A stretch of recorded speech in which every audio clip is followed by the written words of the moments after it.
Welcome everybody. I'm going to call the June 11th meeting of the Select Board to order. First thing we're going to have tonight is Mr. Carlson's going to read us some announcements. Good evening, thank you. A couple announcements I'd like to read out. Engine Company 2 Association would like to cordially invite all to the dedication of the Stephen H. Roney Memorial Park. The dedication will take place on June 23rd, 2019 at 2 p.m. There will be appetizers and drinks provided by Grafton Grill. We look forward to everyone attending the dedication of this park to our fellow firefighter and friend Steve. Over the last 2 years, a lot of work has gone into making this a beautiful park and a valued asset to the town of Grafton. We hope to all see you there. The annual Household Hazardous Waste Collection Day will be held on June 15th from 9 a.m. to 1 p.m. at the sewer treatment plant on Depot Street in South Grafton. A list of what will be accepted is on the town website as well as the town Facebook page. Big Truck Day will be held on June 15th from 10 a.m. to noon at the Grafton Municipal Center. This is a free event. First 300 kids will receive free hats. Opening Day at Silver Lake Beach. This is an important one. Is June 15th. The beach will be open daily beginning on the 15th from 11 a.m. to 7 p.m., weather permitting. For a beach pass, please visit the Grafton Recreation Department. Thank you. That's all I have. Thank you, Peter. Real quick, we have one affirmation for the Conservation Agent and Assistant Planner position for Leah Cameron. You don't need to come up. We can just affirm you unless you want to introduce yourself to everybody. Sure. Why don't you? So I'm Leah Cameron. I've been with the town of Grafton for about 4 years as the conservation assistant, and I've also taken on the role of the Green Communities designation and the grants that go with that. And I've been filling in the agent position since October, when Maria went out on leave. Great, thanks. Does anybody have any questions? Entertain a motion then, please. I move the board vote to affirm the appointment of Leah Cameron as Conservation Agent, Assistant Planner, effective June 12, 2019. Second. Any discussion? All those in favor? Aye. Opposed? Hearing none. Thank you very much. Thanks. Keep up the good work. Thank you. All right, the first thing we have on the agenda tonight is a joint meeting with the planning board. Bob, you're the chair, right? If you're in session, we have 3 applicants for the full-time and the associate member seats, which I assume we'll be filling all of them tonight. I guess we'll begin by bringing up, I'm just going to go in the order that they're presented to me and hear from each individual candidate. The first one on the list happens to be Justin Wood. If you don't mind coming up using the podium, introduce yourself and just give us a brief overview of you. Sure. I'm Justin Wood from Garden. I ran a writing campaign this past election cycle. I was the number 2 person on this for the votes on that, 126 votes. And my background, my father's a master's electrician. A lot of my family's in construction, so I've been around building sites and looked at a lot of plans for that, so I understand how to read those kind of plans. I work in IT. I'm a software engineer for Mozilla. Company makes Firefox, so that's my day job. I work from home doing that, travel sometimes for work, and have a strong attention to detail and can read a lot of technical documents and understand the nuances of them and how different things fit together and can work out to be a solution that is necessary. I want to join the planning board primarily to serve the town, to try to help anything that the townspeople need. I've noticed those stuff that needs improving on top of the normal day-to-day stuff. Like the master plan hasn't been updated since 2001, and that's typically updated every 10 years or so. So that's one thing I would like to see us do. There's concerns on some of those sign bylaws that people want to, have different things happen with, and so investigating that as well is one of the things I'd like to do. Great. So we'll open it up to the 2 boards for any questions for Mr. Wood. Must be some. Well, observe How did he know how I feel about the master plan? Don't get a whole lot of mileage out of working on it, but it's important for us to try to chip away at doing it, I think. I will say that Justin has been coming to our meetings, having interaction with us. I think he's shown that he knows what our board is about and the right sort of dynamic for our board. So he's made, at least for me, he's made a favorable impression. I would say the board basically already knows him. We've, at least the three of us that are the old people on the board, yes, in more ways than one, that we've all interacted with him over the last couple of months. So we know Justin, so there aren't many questions we need to ask. It would be from you people. All right. So from board members, does anybody have any specific for Justin? All right. Well, then I guess we can keep going through the rest of the candidates. The next one on the list is Vikram Dave. Davi. Thank you. Hi, good evening, everybody. My last name has been with me since birth, and it has given me confusions for the apologize. last 20 years I've been in this country. So, and my dad warned me about it. But first of all, thank you very much for giving me the opportunity to represent myself. I have been living in Grafton for over 14 years, and frankly, I was not involved in town governance at all for many years.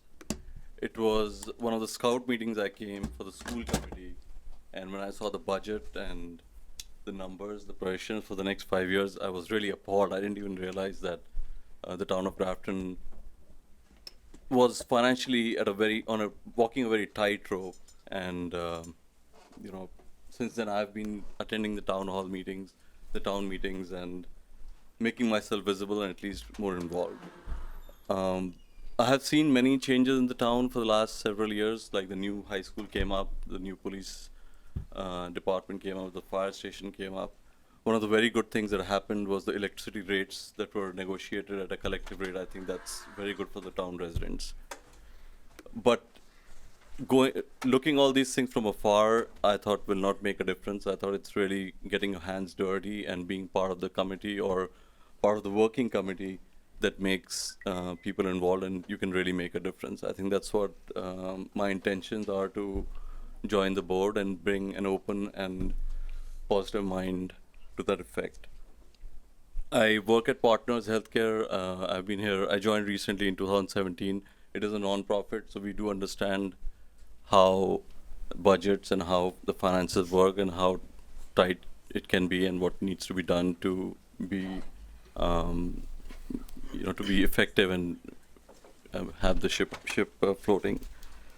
I don't necessarily endorse to any ideology in terms of any party specific. So I do have an open mind, and I would like to dedicate myself to the town of Grafton and give my time and dedication to make it an even better town. That's what I have, and if you have any questions, I'll be happy to answer them. Thank you. Let's start with the planning board. I have known Vikram for many, many years. It all started with the involvement in the scout group, and his son plays soccer. So he has been involved with the soccer team, the Grafton soccer team. That's my knowledge, and then we used to play cricket together. So that's another part. So no longer in Grafton. We don't have a place to play cricket in Grafton, so we play in Westboro. Outside of that, he's also a fellow software manager. So some of the things that I feel that he brings to the table is working across the aisle, having the patience to get past the noise and see what is the real issue and what could be the real solution. I have worked with him. We have been peers. We have been colleagues in the past. So that is one of the things I do appreciate, having some common sense in dealing with situations and take the emotions out of the equation. That is one thing I have seen, be it in the soccer game. Take the emotion out, very difficult, easy to say, difficult to do. The second part is in the work scenario wherein you are dealing with budget situations and you are dealing with very opposite solutions that come to the table, be it an architectural solution or a people issue. I have seen that Vikram does bring some sanity into those equations. So I do strongly recommend Vikram for that position based on what I know of him. Right. And just to add a couple of things, even though I have not been in town governance through community, both my kids are in Scouts, Girl Scout and Boy Scouts, and I totally believe in the efforts that the Scout group does within town. Could it be the bottle drive? We painted the shed in Nelson Ground several years ago through Girl Scouts. So I do want to contribute in some way to make the town a better place for everybody and to attract more residents and businesses to this community. Please. I'll go. So let me ask you, what specifically interests you about serving on the planning board? That is, what would you hope to contribute to what the planning board does in its role in the town of Grafton? So I think it is vetting the ideas that come to the planning board, making sure that they are not only financially viable but also socially viable for the community. The first thing is finance. Any idea, anything that comes, it has to be vetted from a finance point of view, and then we should see whether it helps the community. That's my take. Again, from a very from my experience as a software engineer and as a program manager, that's the first thing whenever we are given an idea or a project, we see the viability of that, and then how does it impact the community. You all set there? Jen, please. I've had just brief interactions, mainly through email with Vikram, and I find him to be very professional, and I think he would be a fantastic addition to the planning board. He's shown a lot of community involvement and interest in involving himself in the community, and I think we'd be lucky to have him. So I thank you for stepping forward to volunteer. Thank you. Anybody else on the select board?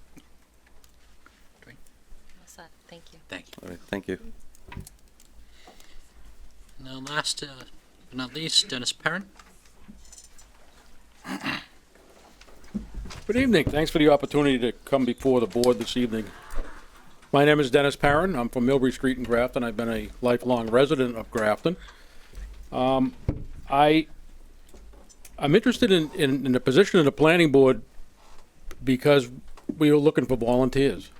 And I am a volunteer. I'm a volunteer in Grafton. I belong to the Grafton Lions Club. I work with Boy Scouts and Girl Scouts and other organizations in Grafton.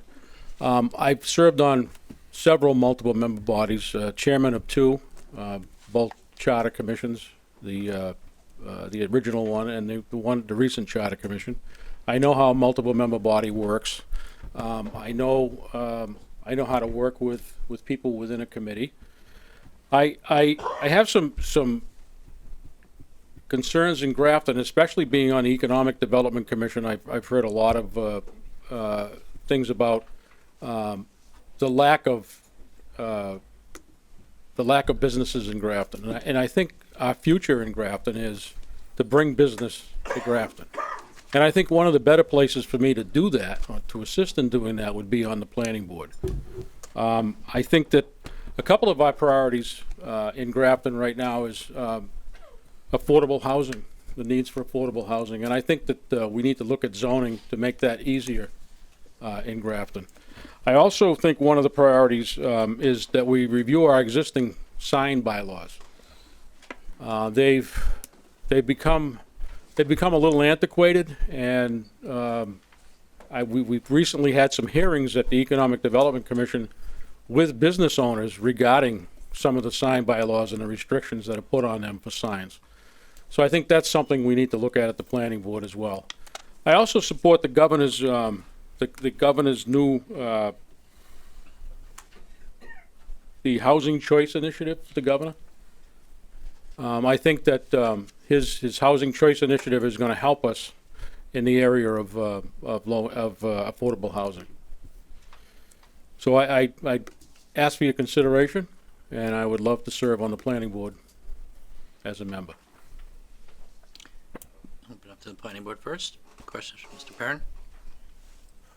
Well, Dennis, I'm concerned about the governor's initiative because from what we understand of it, it's going to change the vote for zoning from 2/3 to half. And I don't think that serves the purpose of zoning real well. Do you, feel it's okay to Well, it's, change the zoning, that people have depended upon? from what I read, from what I read in the initiative, it's not all zoning issues. There's only, I think there's 6 that would be, and they all concern affordable housing. In other words, lot sizes would be one. The rezoning of areas to allow for affordable housing would be another one. All the other zoning issues would be still 2/3 vote, from what I read in the initiative. Also, what would you have the planning board doing that they and the rest of the staff aren't already doing, as much as they can to bring business to the town? Well, to be truthful with you, Bob, I need to get on the planning board and listen to what some of the issues are before I make those kind of statements, so. Yeah, but my concern is that every day I see people saying that, and they have no idea of what's being done. There's a whole lot being done. It's just not out in the papers, it's every day here in the hall. Oh, no, I understand that, and I do watch the meetings from home. Sure, but. I don't attend, but I do watch them. But it's not, they're doing it not out here in the television. They're doing it in their offices. Well, that's why I said, once I become a member of the planning board, I would know more about that, yes. Okay. I have no questions for Dennis at this point. I have known Dennis for a few years, so I know him as an individual, and I know his level of interest and all. I've known Dennis since at least 1985. That's correct. Remember what we did? I do. I do. Now you have to share. We say were that. we were 1/3 of the first cable access producers class, There you go. and the 6 of us documented the 250th anniversary, all the events and whatnot. Spent a lot of energy on it. The tapes are still down. And those should- tapes still exist, and they were interesting. Oh, you should re-air Yeah. them. That would be They're interesting. very It'd be interesting to see. Is that the mass collection of VHS tapes that's down at the studio? Yep. Not even Super VHS. We also served on the first cable access committee. Does any selectman have, or select board member have, questions for Mr. Parent? Jen, please. You wanna go first, Doreen? So you go. Yeah, I just have one question, and that would be, Dennis, what would be your intention as far as your seat on EDC if you were to get a spot on planning board? And there's no wrong answer. I'm just curious whether you'd consider staying on economic development and planning, or give that seat up. I'd like to keep my seat. I think they go hand in hand. Because there are things we hear from business owners and other people that attend our meetings that concern planning, as well as economic development. So I would consider staying on both. Great, thank you. I was just gonna say, I've known Dennis for a while, and I find him to be very easy to work with, very collaborative. He has a lot of experience on boards, and I kind of like that you guys don't agree on something, because boards are 5-people boards for a reason, and that's how you collaborate and come to solutions. So that's all I had to say. Thank you, Dennis. Unless, Peter, you have something to add? Nope. Sorry. Thank you. Thank you, Dennis. Thanks. All right, so, for the 2 positions that are available, the full-time seat and the associates, have all 3 candidates applied for both? So, okay. Can you differentiate the? Dennis's letter was only for the The elected full-time seat. seat. We're all full-time. Yeah, I know, I get it, but as long as you understand what I'm getting at. Yeah. We need a better way to say that. All right, so 3 members, or 3 candidates, 2 seats. why don't we do the, why don't we head to the full-time seat, seeing that all 3 have opted for that particular one. I suppose between the 2 chairs, my approach would just simply be a motion, and then we'll see Well, how it goes from there. I thought if you have a motion, I don't like the way that dynamic works when you've got like three people. I prefer that we just go around and everybody says their choice. All right, let's see how many people we have. 1, 2. And then we'll figure out if we don't have a majority, how we decide that. So for the, you're talking about for the full position first. Right. Do you want to hear both of our choices or one choice at No, a time? well, you need to pick one person for the Okay, full all right. position. All right. Is everybody happy with that? Sure. Yes. All right. Sure. Well then, Bob, we'll start with you. Justin, I'll keep tabs. Linda? Justin. Vikram. David? Justin. Jennifer? Vikram? Peter? Justin. My vote was going to Justin as well. Ed? Justin. Doreen? Justin. All right, Justin, congratulations. And then that leaves us with just Mr. Dave. Okay. For the associate member. yeah, position. I'll move that we appoint. Why don't we have a motion to appoint Justin first, and then we'll, Second. any discussion? All those in favor? Aye. Aye. Opposed? Congratulations, Justin. And then a follow-up motion for Mr. Davi I move the board to appoint, The motion, for the associate's position. yeah, that was, oh, That was for, Yeah, first yeah, one was for yeah, yeah. Justin, this one's gonna be for Vikram. Mr. but, Chair. Motion. What's that? Please. I move the board vote to appoint Vikram Davi as an associate member to the planning board for a term of 1 year. Second. Any discussion? All those in favor? Aye. Opposed? Congratulations, Mr. Davi. now the planning board will now be moving to our office, We're recessing to our office. or we're correct? recessing to our office for some business. Okay, sounds good. Thank you. Thanks, guys. Thank you.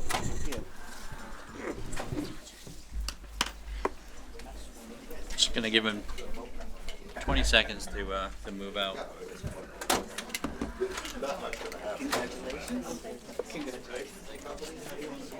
See you later.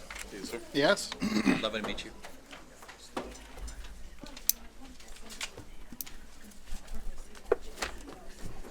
All right, the next piece we have on our agenda is something that we started about a month ago. This is for the selection of the rest of the fire department study committee.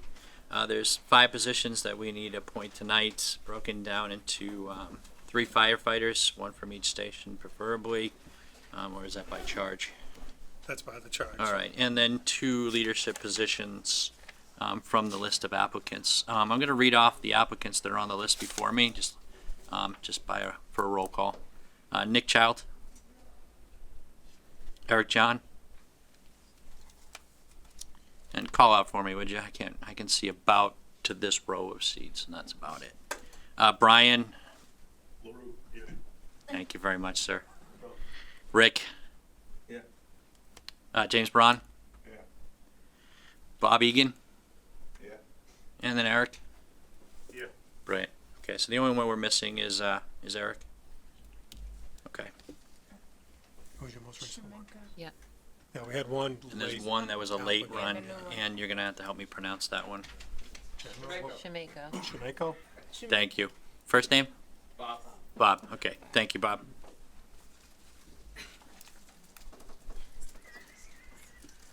All right. So the 2 leadership positions, so we talked about this a little bit when we were going through this before, that although you have an abundance of candidates for the leadership positions, there are also firefighters in their particular station. We didn't go into discuss what we would do if we had a person in a leadership position that would fall over into one of those other positions. So if we have any thoughts on that, now would be the time to discuss them. If I may, Mr. Chair. So the names we have before us, even though they are leadership positions, I'm amendable if we fill both leadership positions and then the remainder want to serve as firefighters from each of the stations. I'm fine with that too, but I notice we have an abundance of Station 2 representation. So that would be my only question is, how does the board feel about, representation across the board? Bob, which station? Station 3. Thank you.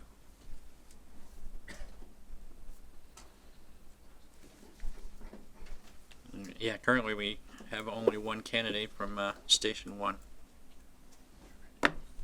Eric. Well, not get easy for you, Eric, so there you go. All right, so I tell you what, why don't we bring everybody, let everybody introduce themselves and get familiar with the board, and then we can start kind of sorting through this and sifting through everything. Rick, I want to start with you. We see you the most, so.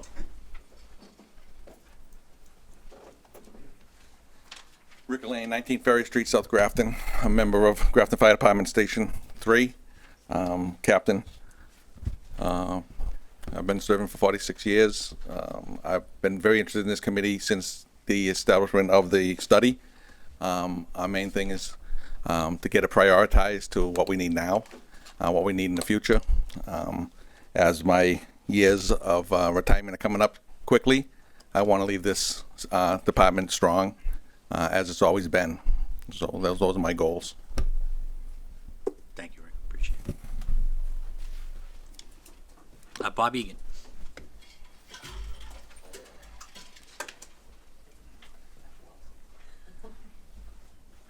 Bob Egan, 33 Hollywood Drive.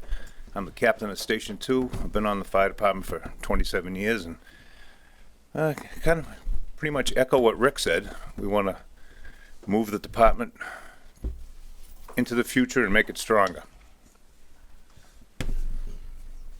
Thanks, Bob. James Braun.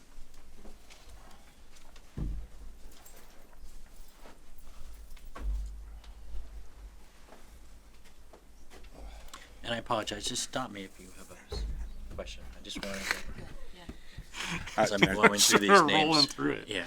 James Brown, 131 Worcester Street.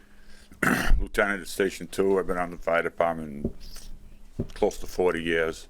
I would just like to see the department move further with the way the manpower goes. Does anyone have questions, Mr. Braun? Thanks, James. Eric, sorry, you're going to have to come up. There you go. Thanks. Eric Matthew, 161 Millbury Street. I've been on the fire department for 25 years, currently a lieutenant at Station 1. I also served for 18 years at Station 2. And I'm also a full-time firefighter in another town with 19 years experience, and I hope that I can bring that to the committee to show what is coming our way as we transition into full-time and look at full-time employees. Great, thank you. Those are all the leadership positions. Let me bring up the two just regular firefighters, so to speak, just to round it out. One didn't. Oh, Bob, I'm sorry. Are you in a leadership position? No. All right. Well, you're gonna have to wait for this. Station 3. Station 3. All right. We'll see that you're on the end. Why don't you come up and introduce yourself?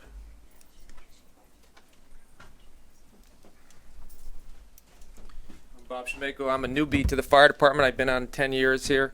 Prior to that, I was in New Jersey, served on a heavy rescue for, I don't know, since high school. So about 14, 15, 16 years. Life member down there.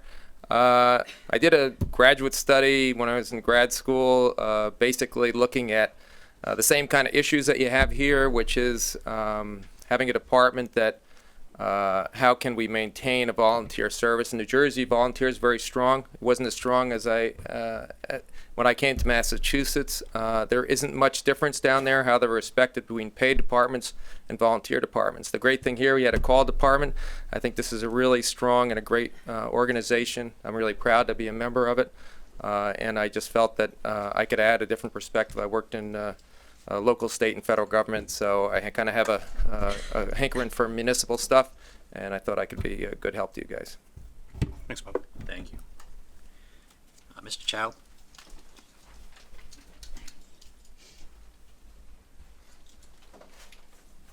I am Nick Child with 37 North Main Street. I've been in the fire service for 28 years, 10 years down in Connecticut, and 18 years here with Station 2. I come from a background also working in state government, doing emergency planning and preparedness for an agency of 600 plus. I'm interested in serving on this thing primarily because of some of the very serious safety concerns and safety shortfalls that have happened with our department as we have grown from a 1970s fire department into a 2000 department. That's what I want to focus effort on. Thank you very much. Last but not least, Brian. Could you pronounce your name one more time for me? LaRue. It's actually really easy. So. Easier than it looks. Sorry. My name is Brian LaRue, 14 Amherst Street. I've been a member of Station 2, and also a new guy since 2010, so about 9 years now. My full-time job is Director of IT for the Shrewsbury Schools. As a new member, I think I can't stand up here and say I've been on for 40 years and that kind of thing, but I may be able to offer some perspective of a newer member who's gone through training more recently and that kind of thing. Given that some of the recommendations are related to technology, I may be able to provide some perspective in terms of the feasibility of some of those things. I think one of the most important things that we can focus on is recruitment, to try to keep the call model going while still kind of addressing the needs of the fire department for the future. So thank you. Thank you very much. All right, so that's everybody who's here. So if we need one leadership position from each station, am I reading this accurately? No, we just need 2 leadership positions, but one one firefighter from each from each station. Long day. So we have 1 firefighter from Station 1. So if Eric were to go into that position on the firefighter, and these have no particular order of hierarchy to them, they're just simply positions as we designated the charge a while back. So let's knock that one out. Yeah, so that one's an easy one. Let's accept a motion. Please. I move we appoint Eric Matthew as a firefighter from Station 1. I second that motion. Any discussion? All those in favor? Aye. Aye. Opposed? Congratulations, Eric. Just signed up for a lot of work. All right, so let's go back to we have then 3 leadership positions. 2. 2 to assign. We have 3 people here for those particular leadership positions. Rick, James, and Bob. 2 from Station 2 and 1 from Station 3. I guess we can further define it if we want to have multiple stations represented.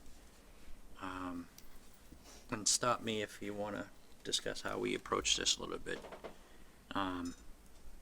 Would you like to be stopped? Yeah, sure. Okay. How are we approaching this? Terrific. So if we designate the leadership positions and we have a particular person who's in leadership now that we feel can carry over into one of the firefighters' position, you can go backwards. Okay. But you can't take a firefighter and move them into a leadership position if they're not currently in it. Okay. So I just assume we go through the leadership positions. Eric was an anomaly because he's the only one from Station 1 Right. that applied. But the other 2 seats to be filled, the third candidate who would not be in a leadership position may be somebody we want to put in one of the other positions. I have something quick if you don't mind. Please, Jen. I was just the last time we went through this, we had a couple of people we did not appoint, and I had asked if they could still be non-voting members or associate members, and I was shot down, but I just also want to say it again. I really appreciate that so many firefighters are here tonight and that they want to serve on this committee, so if there's any possibility that we can extend a non-voting status or a different type of status to them, I think we should. So I'll echo my concerns I had when we discussed it before. I think it's paramount that we get the committee up and running. If the committee, as it's assembled, as we assign it, finds that they should have some more expertise brought in, then they can come back to us or through their the representative, Peter, and let us know that they need some more individuals to help them. But I feel we might as well get them started and see if they need any additional help beyond what they are. And of course, everybody who's in here who doesn't get assigned to this particular committee can come to the meetings so they can follow along. I assume we're going to have these taped as well, because it's important that we do. So it would be very easy to keep everything, easily accessible and up to speed. But if any other member wants to alter the charge, so to speak, at this point and add members, I'd be more than happy to accept the motion. I appreciate what Jen's saying. I think that, you know, there are a lot of people who are interested. There are a lot of people, obviously, who feel very strongly about this issue and public safety in general. If it were part of the committee charge, I'd be all for it. I just think at this point, I do take your point, Bruce, that leaving it open to the committee to make that determination as to how it's going to work probably is going to be important. But I would encourage the committee to consider bringing on non-voting membership, creating subcommittees, and letting people who genuinely are seeking out this type of input to let them have input, because that's how you get buy-in, I think. Okay, thank you. Anybody else? Okay, so for the two leadership positions, does anybody have any suggestions? Well, I like the fact that, Rick, is in a leadership position, but he's also the only member from Station 3 in the leadership position. So I'd like to move that we appoint Rick Elaine as leadership captain of Station 3 to the Fire Station Department Study Committee. Second. Any discussion? All those in favor? Aye. Aye. Opposed? Thank you, Rick, for serving. All right, the second position, and we of course have one from Station 3. The other two representatives are both from Station 2. You guys want to flip a coin? No? All right. I'll entertain a motion for one of the individuals, unless there's, you need to bring them up and ask them more questions. All right. Now, I'll make a motion that we appoint Bob Egan, his leadership position from Station 2 to the Fire Department Study Committee. Second. Any discussion? All those in favor? Aye. Aye. Opposed? Thank you, Mr. Egan. All right, so that would bring James down into the other position for the general firefighters, and we need one from Station 2 and 3. Bob happens to be the only individual from Station 3, so I move we appoint Bob Shameko, thank you, as a representative to the Fire Department Study Committee for Station 3. Second. any discussion? All those in favor? Aye. Aye. Opposed? Thank you, Bob. All right, so now we have one position general for Station 2, Nick Child, Brian LaRue. I'm sorry, Brian, I really am. And then James. I move we appoint Nick Child to the Firefighter Study Committee for Station 2. Second. Any discussion? All those in favor? Aye. Aye. Opposed? All right, so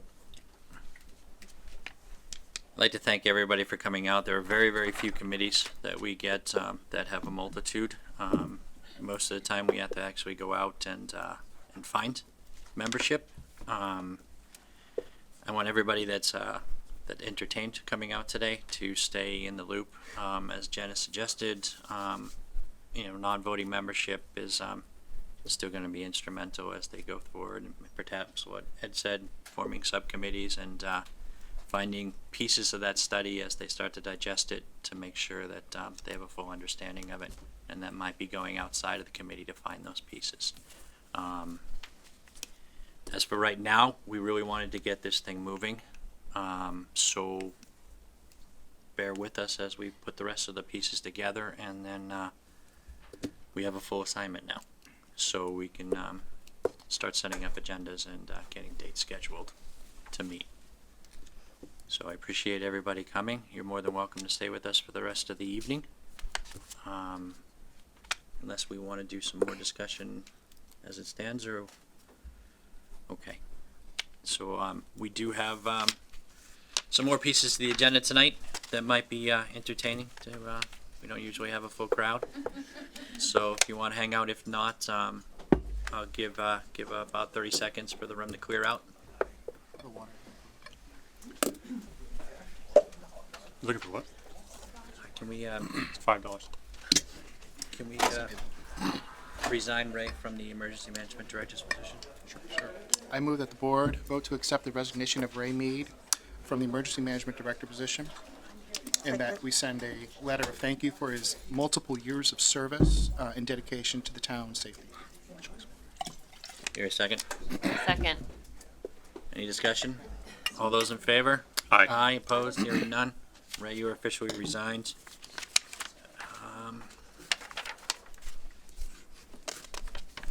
All right. Roger, how long do you think is your discussion piece? 5 minutes. Like 5 minutes, or? 5 minutes. My 5 minutes. All right, well, why don't you come on up so we can, Thank you for taking me out of order. I'm still going to stick around for the MRC piece. Brought my popcorn. Well, then go, yeah. What? Yeah. Favor. I'm just giving you a pass. I know. Happy birthday, by the way, Bruce. Thank you. All right. Roger Trahan for Old Upton Road. I'm at a high-level discussion, keeping it to 5 minutes. I'm here to attempt to be instrumental in resurrecting the 7-member Commission on Disability, which currently has 0 membership. I sent you a letter at the end of May with some attachments, which basically outline the history, the 10-year history, which basically was formed at the end of 08 at the Fall Town Meeting. At the beginning of 09, the Select Board voted a 7-member board. It was just a coincidence that it was 7 members. It has to be at least 5, no more than 13 now. And there were 7 of us that applied, so it was basically a rubber stamp of the people who applied at that time. I did serve a 1-year staggered term as a clerk, got things off the ground from a paperwork standpoint. I penned the 2009 annual report, and then I stepped off, and within like a year or two, it kind of started to fizzle as far as membership. The last membership, I think, occurred with 2 people having terms ending June 30th of 16 that did not get reappointed.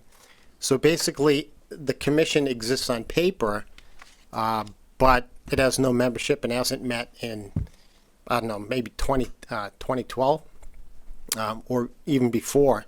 And so I felt that rather than just mention it to someone, that I at least entertain speaking in front of you, to at least maybe press the reset button.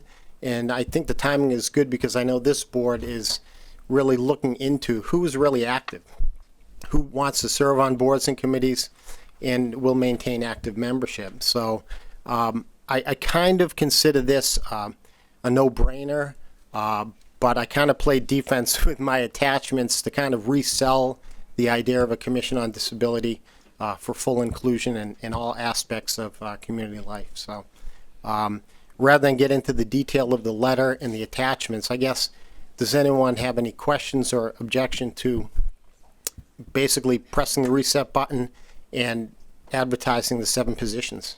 No.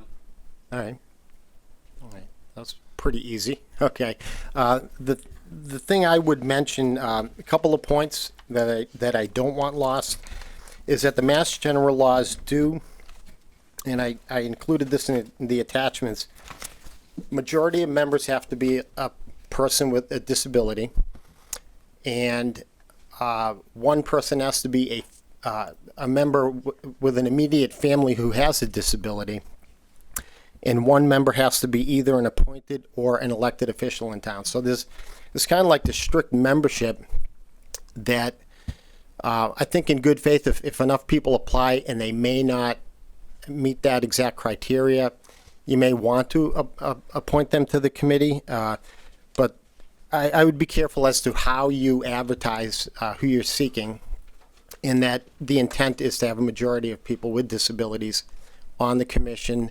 And I will also mention that the town clerk's webpage mentions a committee of 5, but that's inaccurate.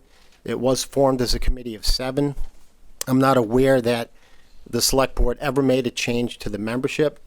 So I would request that it remain at 7, and anything less than that actually prevents someone like myself from actually serving on the commission. I would be considered at large, because there would be 3 people. A committee of 5 would require 3 people with a disability, 1 with a family member, and then an elected or appointed official. So having a committee of 7 allows at least 1 at-large person. I wouldn't recommend anything larger than 7 at this time. I think we can knock it out of the park. If necessary, we could increase, you folks could increase the size of the commission, but I just want to make sure it's advertised and remains as a commission of 7 members, and that administrative error in the town clerk's webpage gets corrected. So. Mr. Chair, can I ask one question? Yeah, of course. Do you think they should revise any portion of the charge? Since it's so stale, or? You know, the charge, bear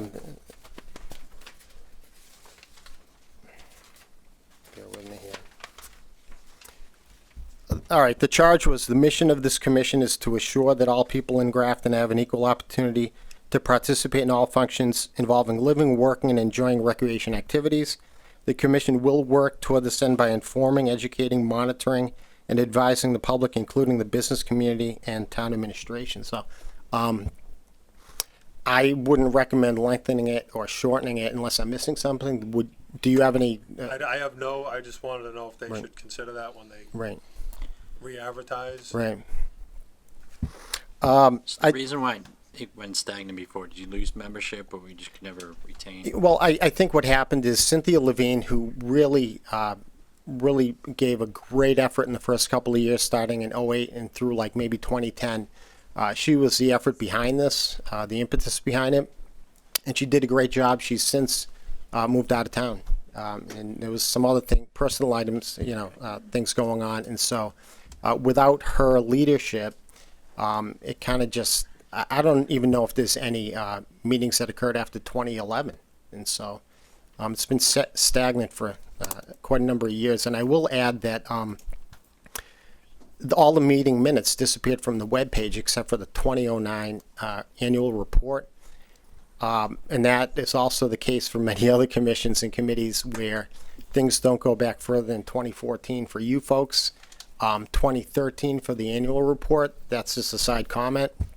So it's been very difficult to try to piece together, some of the history of it. But I don't think the committee's met since like maybe, early 2010s, 2011. Mr. Carlson. So it may be premature to appoint me even at this time. You may want to wait until you get the full interest. It's really up to you. I'd be a committee of 1, so. I have a question, but not related to you, Roger. In that report that was created, Tim, there was an account number from the town that was created back then. Account number 29122280423. Could you get us a report to see if there's any balance in that account, or if there was ever? Yeah, Rod, you were responsible for that one. For handicap parkers that we gave Right. tickets to, there was a portion that went to that. It's I guess, for lack of a better term, a receipts reserved for appropriation account. It was created that this board voted in 2009 to have handicap parking violation receipts go directly into this account. I don't know what the balance, if any, is. Must be millions.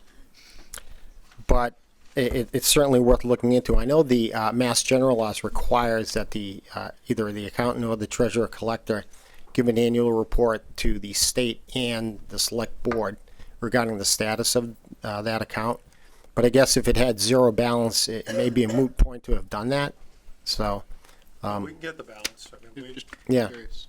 And, But I think that account can also serve, the commission can actually accept donations of personal and real property, and that would be in conjunction with the select board. So I think that any funds that would come from other sources, I think that would be the appropriate account for that to go into.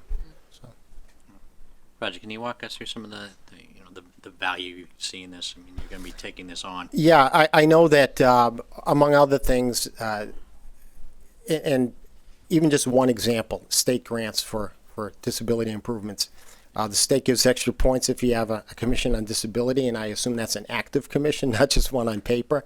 In that it tells the state you take this issue seriously. I know that back in 2009, the Commission on Disability did support the One Grafton Common improvements and improvements for an accessible bathroom in the center library. So, and we learned about Americans with Disabilities Act, issues of the Mass Architectural Access Board, had people come in from the state, met with Bob Berger about issues of compliance throughout town. So I think that we can really knock it out of the park to help as many people as possible with disabilities, with special attention on commenting that we wouldn't be the disability police.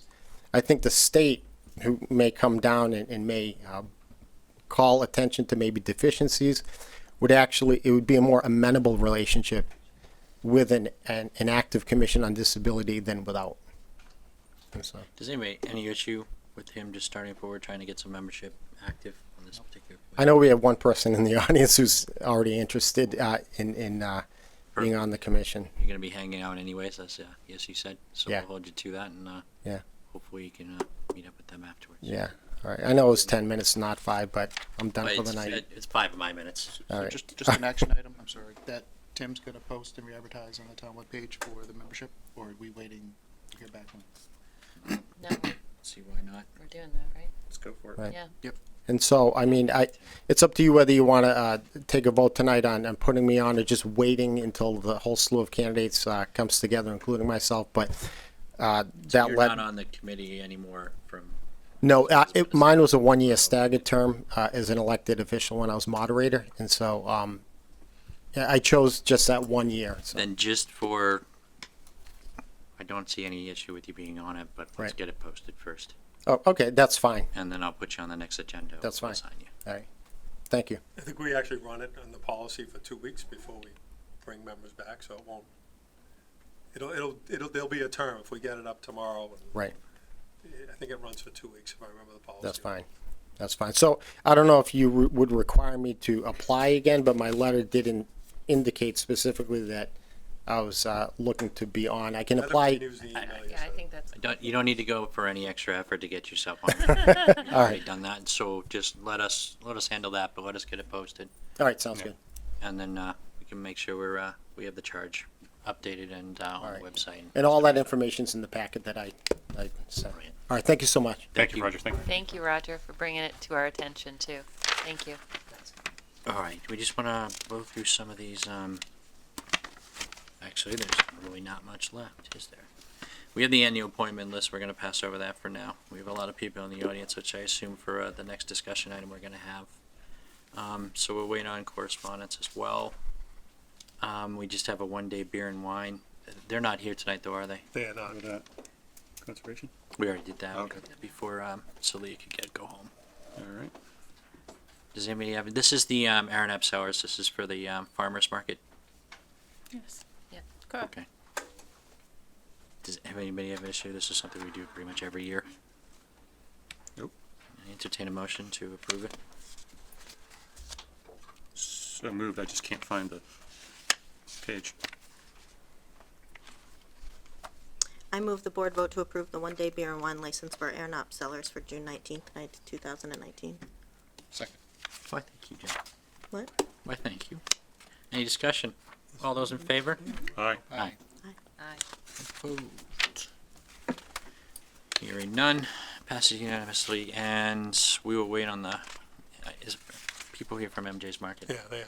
They are. All right. We resolved all the issues that we had with this particular piece. Yes. Okay.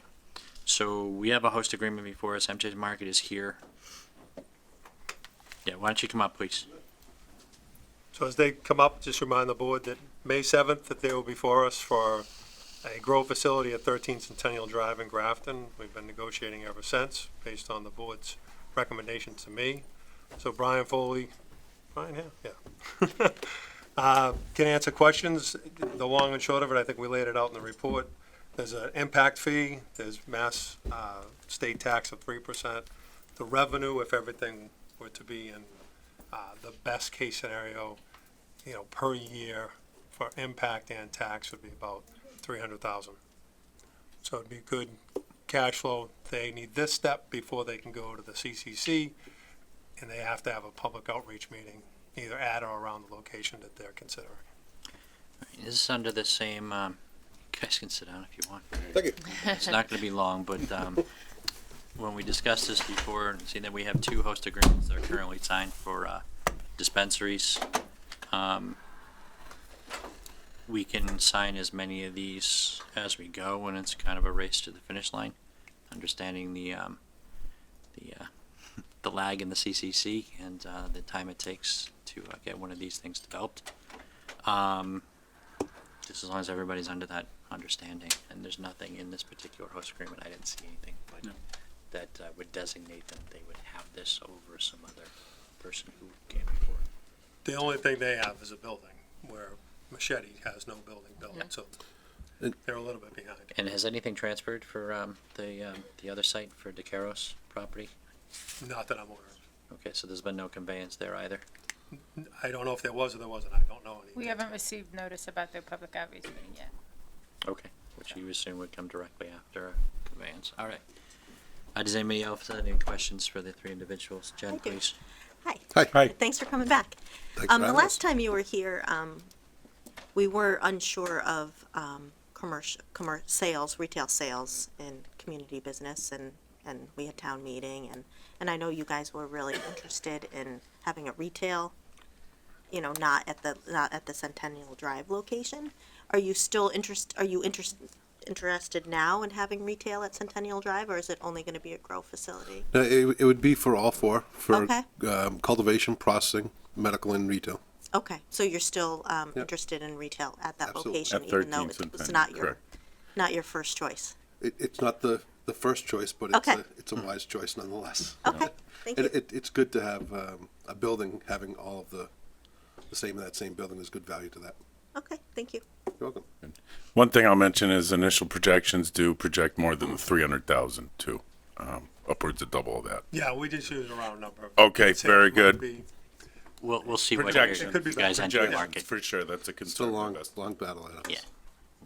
We're ahead of the curve as far as host agreements are concerned. I think I would point that we are doing all 4 of the processes other than just the retail. Yep. So, a lot more jobs opportunities. Bring good tax base, number, good incentives. We're there.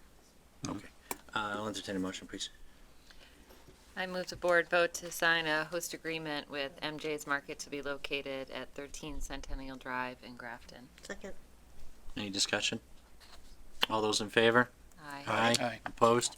Hearing none, it passes unanimously. Thank you, gentlemen, for showing up. Thank you very Thank much. you. Thank you for your time. Thank you. Look forward to working with you. Thanks. Take care. Good luck. Thank you. All right. Okay, the first item we have as a discussion point tonight is, So, Medic- are we just going to discussion? We're not. what do you want to say? Yeah, we're skipping over the appointments. We got 20 people out here. They don't need to Okay. go through the And rest of the reports stuff. and course. Okay. I just kind of wanted to get MJ's Market 2 and 3. I figured it'd be easy, and it was. Is a discussion on the Medical Reserve Corps. So Tim, you had prepared some information for us. So we're going to lead in with that, and then we'll see where it goes from there. And please. Okay, so back in May, I sent out a memo or a note email to a lot of folks, Board of Selectmen, Board of Health, Fire, Police, Emergency Management, and basically told them I was not going to renew the contractor's position for the MRC, and that I would talk to the Board of Health. Subsequently met with them on the 3rd of June. I spoke to the police chief, the fire chief, emergency management director, and individual members of the Board of Health, trying to figure out what my next logical conclusion might be.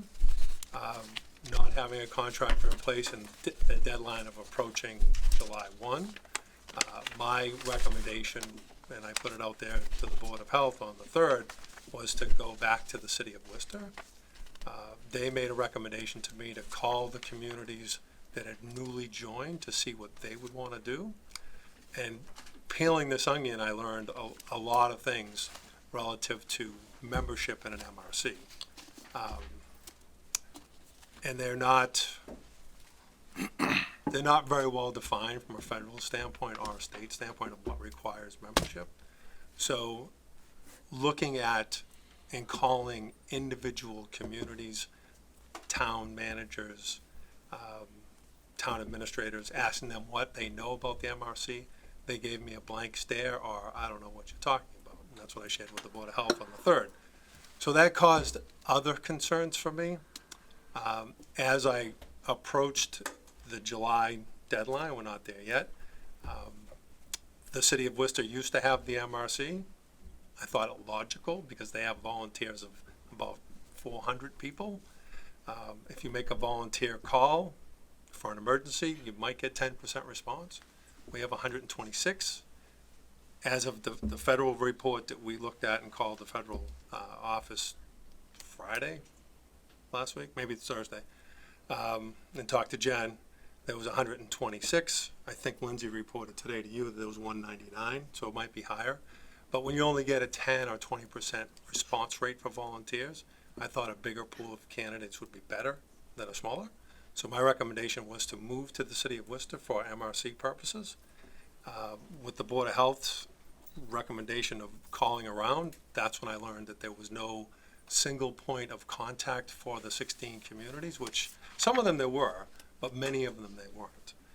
In one instance, one individual signed for both communities. One of those individuals was a board member in another community, no longer on the Board of Selectmen in that community any longer. So there's some, I think, some technical things with the grant that are problematic.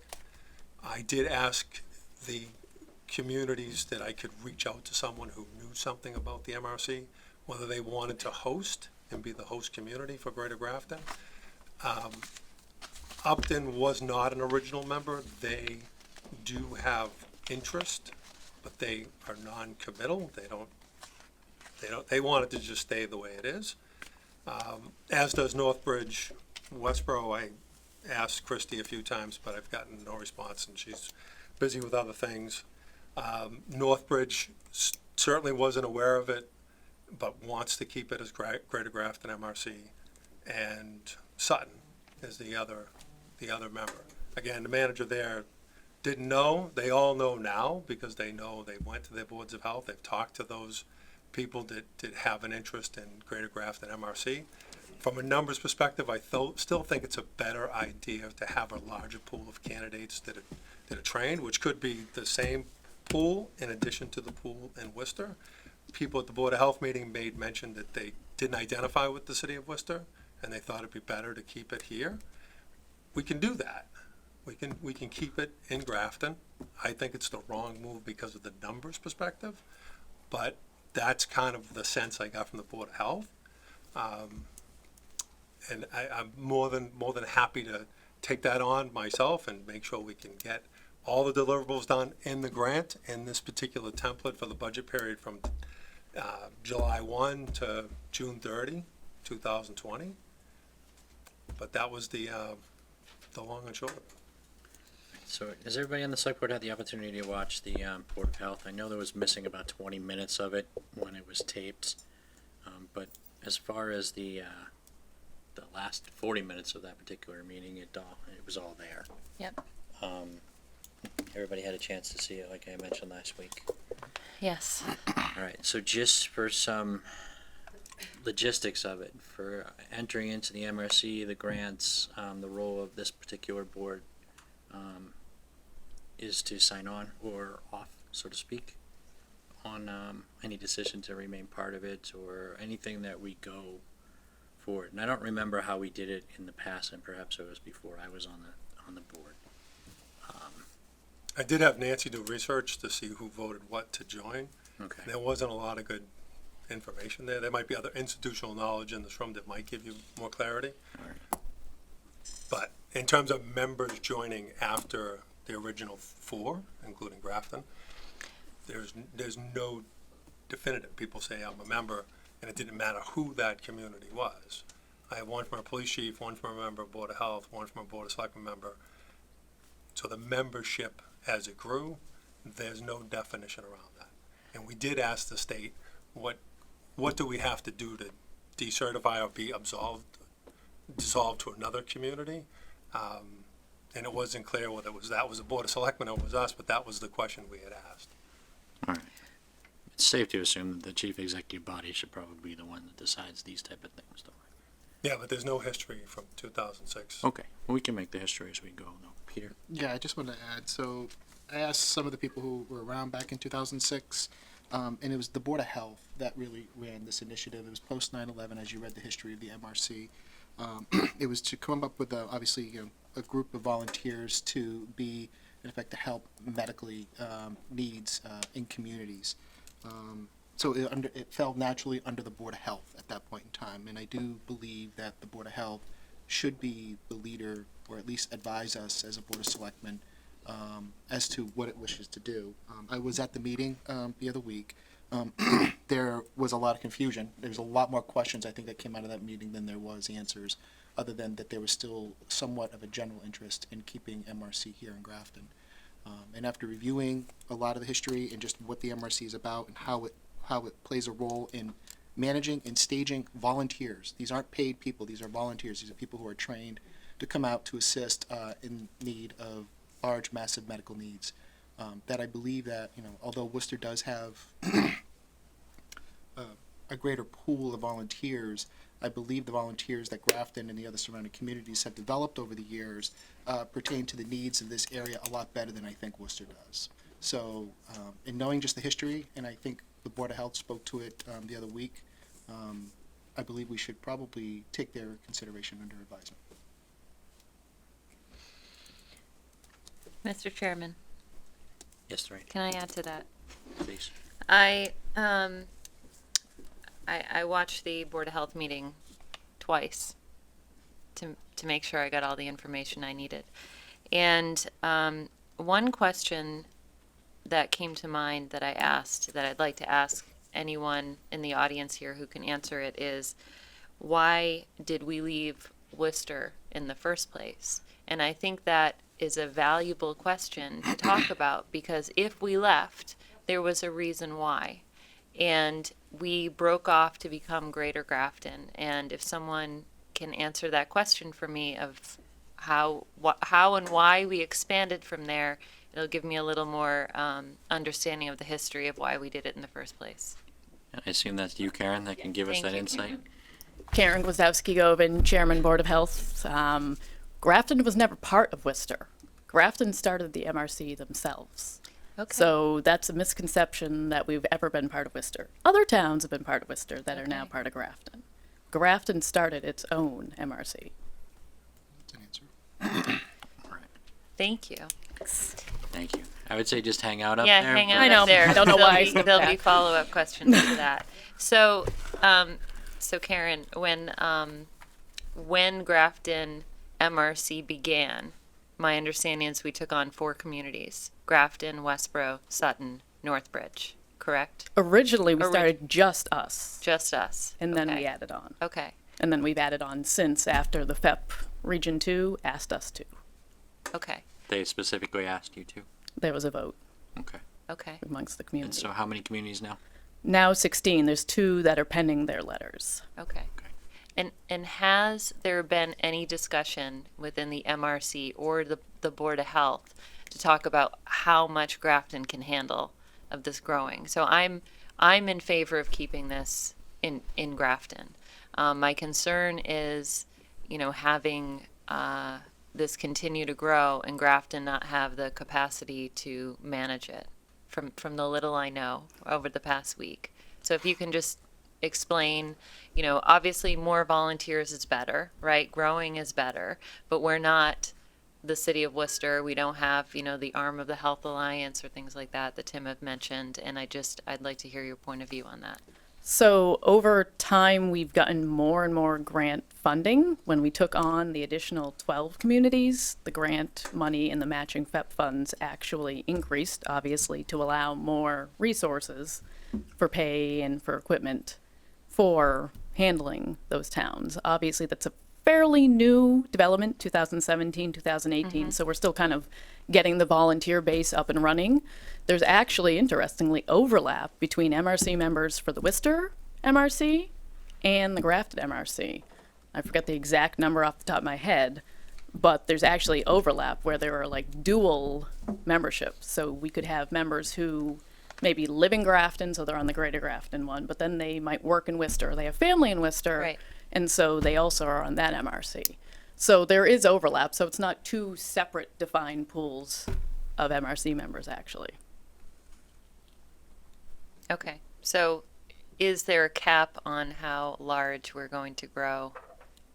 I The haven't responsibilities heard, yeah. of Greater Grafton. So we started with 1, then we went to 4, now we're at 16.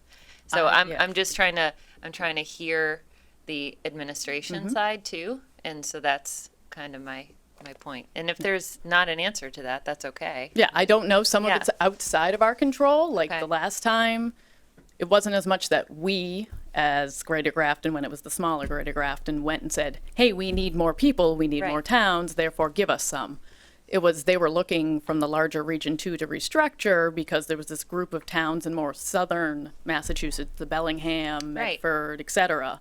And they asked, would we be willing and would we be able, and then obviously would those towns, because each town needs to sign on and get the blessing of their health department or the Board of Health, because that's a requirement actually. Okay. And so, yeah, I mean, we can't obviously predict if there would ever be a potential down the line. Would Worcester's MRC say, we can't handle 4 more towns, would you be willing? Right. Don't know. I don't think back in the day we even thought we'd get 12 more towns. Okay. You mentioned an application process, though? Yes, so They apply to the 16-member group currently, so you don't have to take somebody in? correct. No different than when there was the discussions about dissolving and deregistering. As Colleen mentioned during our meeting, there's no guarantee Worcester would take on those other towns, nor is there any right for those towns to have to be absorbed into Worcester. It would have to be a mutual thing, like just because we would potentially say, you know, hey, we want to dissolve the rest of this unit on behalf of the other towns for some reason, doesn't mean that Worcester would be willing to take on those other communities, or even us, honestly. It doesn't mean those other towns, as we heard during our meeting, some of them don't want to go back to Worcester. Jen? I just have a quick question about the process. So when you take it on additional towns, where do the towns go to a Board of Health meeting and do you guys vote on it and say, yes, we will accept another town? So it's not, although it falls under the purview of the Board of Health, it doesn't mean that like at our Board of Health meetings, we have to, you know, check the box and say every single town comes on it, because it's its own federal independent organization of volunteers. I guess what I'm trying to get at is how are these other towns, how do they apply for, or how do we gain them as members? Like, is there a process they go through? You said there's an application process, but is there an official acceptance of them? Is it, or just all of a sudden these towns say they're part of us and now they're part of us? Like, what's the process there? So the region, for this situation, the region said we would like our MRC unit, which is independent technically of the Board of Health in town, and independent of any of the Board of Healths in town. But they do fall under us in general in terms of, because they're health activities, obviously. Where in that instance, when that happened, each town had to go to the MRC unit and supply the letter saying, our Board of Health says we would like to join because Region 2 has asked us to reassign. Okay, but some of So the they don't letters- come to like the Board of Health meetings that we have. Oh, okay. Okay, thank you. All right, so obviously there's also some staff support that comes along with this. There's grant money from a couple different sources that funds that particular position. And so from a financial perspective, so if it's us that hosts the MRC, and stop me if I'm wrong here, anybody, we have a position that's filled currently that kind of manages and everything. And in that side, that position, is that also, it's completely funded by the grant? Yes. Yes. Okay, and is that, it's the duties of that particular position to keep the grant up running? You know, Yeah, all the to administrative, all the apply for new- deliverables that are listed out in in the work plan is done by a contractor, which the So- board executed that contract last year. Yep, there's very specific roles on what that individual can do and cannot do. And as you bring in membership, if I'm remembering correctly from the meeting last week, as you bring in membership, your application process for the two primary sources of funding for this also increases as well. Yes, and then there's also potential for like the federal NACHO grant that can offset additional. Okay. But there's no additional, the original 16 that we had applied for at the beginning, we've been funded at that level. There's no more money to be had because these communities are in pending status or whatever. We're getting full credit, even though if you look at the letters, they're supposed to be on town letterhead, they're not on any letterhead in some instances. So we have some programmatic issues that we need to work out. But it sounds like the Board of Health, the Board of Selectmen wants to keep Greater Grafton, MRC in Grafton. Right? I mean, is that what I'm hearing? That's my general idea, yeah. I mean, I can straw poll the board, but, I just have one additional question. To Tim's point, you mentioned earlier about one of your rationales was considering Worcester was from a numbers perspective. In the history of Grafton, Greater Grafton MRC and Grafton MRC, have we ever had a problem with volunteers showing up in the event of when there was a need? Not to my knowledge. I mean, Lindsay could speak better to it because she's the one who runs the drills, and any time we've ever had an issue where we actually had to call volunteers for beyond a drill. But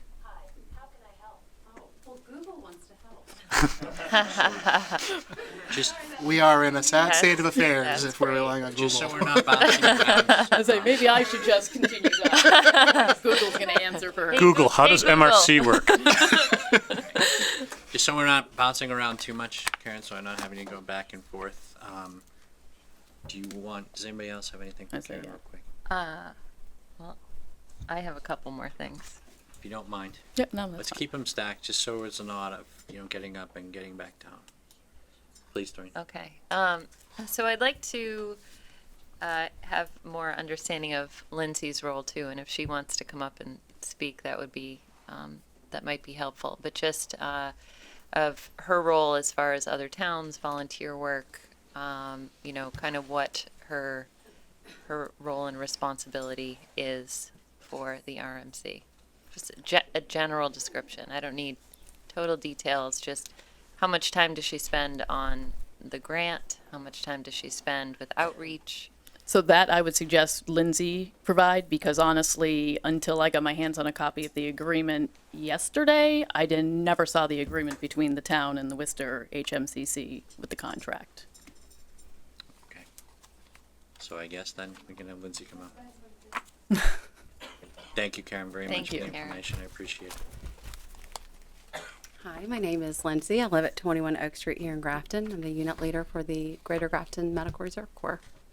So what I'll do, just to keep it simple, I think my invoices to the town actually scope up. So at the bottom of every invoice, I have scope of services listed. And it says Lindsay will complete grant deliverables, quarterly drills, quarterly reports, and coordinate volunteers and training opportunities to promote public health and preparedness initiatives across 16 communities. So with that said, y'all are welcome to look at one of my invoices if you'd like. I break down quarterly reports to include health and the HHS, the federal reporting guideline, which is like unit activity log, DPH, so any kind of report that goes to Regina Villa, which is a separate report that just gives an update on your work plan, what's going on with the status of those things. And then in terms of producing a copy of the invoice that gets sent to Worcester. So the invoice needs to come from the town of Grafton, so I will draft that up and then send it to town administration. They then review it and send it to Worcester to release the funds for us to be able to spend them. And then the other quarterly report is just updating the Grafton Board of Health about whatever's going on with the MRC in general. So quarterly drills, that could be unit specific. It could be a mass DPH drill, which would be optional in nature. That's like if there's an active drill that actually takes place, we then use mass response to communicate with our volunteers, have them respond. And then just documenting any kind of like training and volunteer opportunities. Thank you. Yeah, sure. Very helpful. I'm sorry, that was like a lot. Is there? No, it's not a lot. Okay. Well, I have just a clarifying question. So when you send out for drills, do you send them out to the 16 communities, or do you go community to community and set up drills independently in every community? Yeah, that's a good question. So in terms of what they qualify as a drill, it could be something within Greater Grafton's territory. So this past year, we actually met with Uxbridge Board of Health to do their EDS drill, emergency dispensing sites. So we attended, MRC attended Grafton EDS and Uxbridge EDS. Those were two separate drills. And it was then blasted to all 16 towns to say, we're encouraging MRC turnout to these events, and just kind of going over it in that sense. So it's all gone, it all goes through the mass response database. So from Oh, I'm sorry. from like 1,000 feet up. Yeah.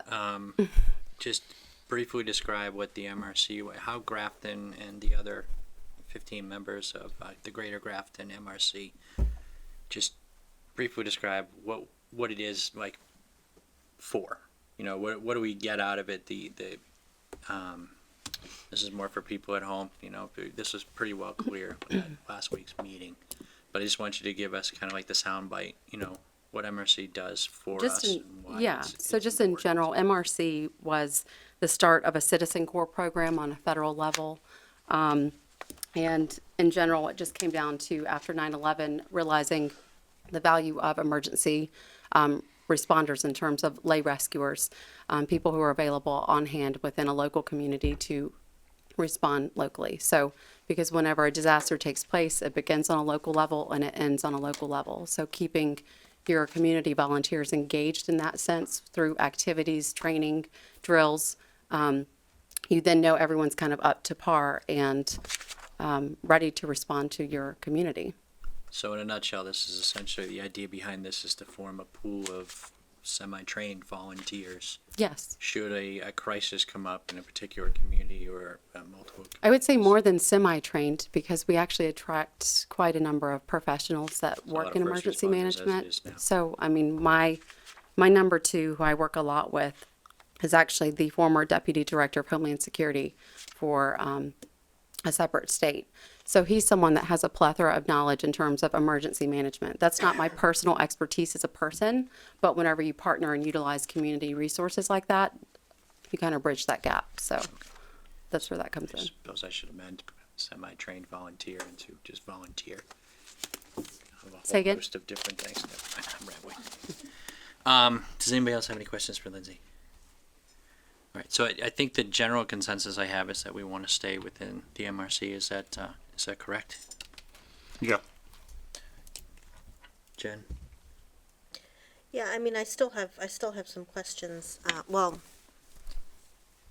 Yeah, I'm okay with it staying in Greater Grafton MRC, but I have more questions about the management of, not necessarily them staying in Grafton, but how we move forward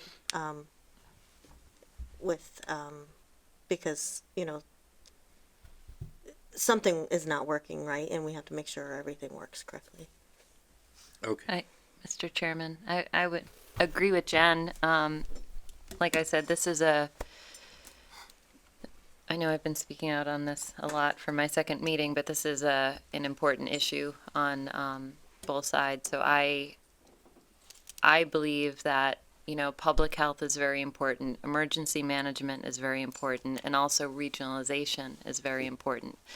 And so I want to see this MRC stay in Grafton. However, I can also appreciate from an administrative side that there's some gaps that may need to be filled. And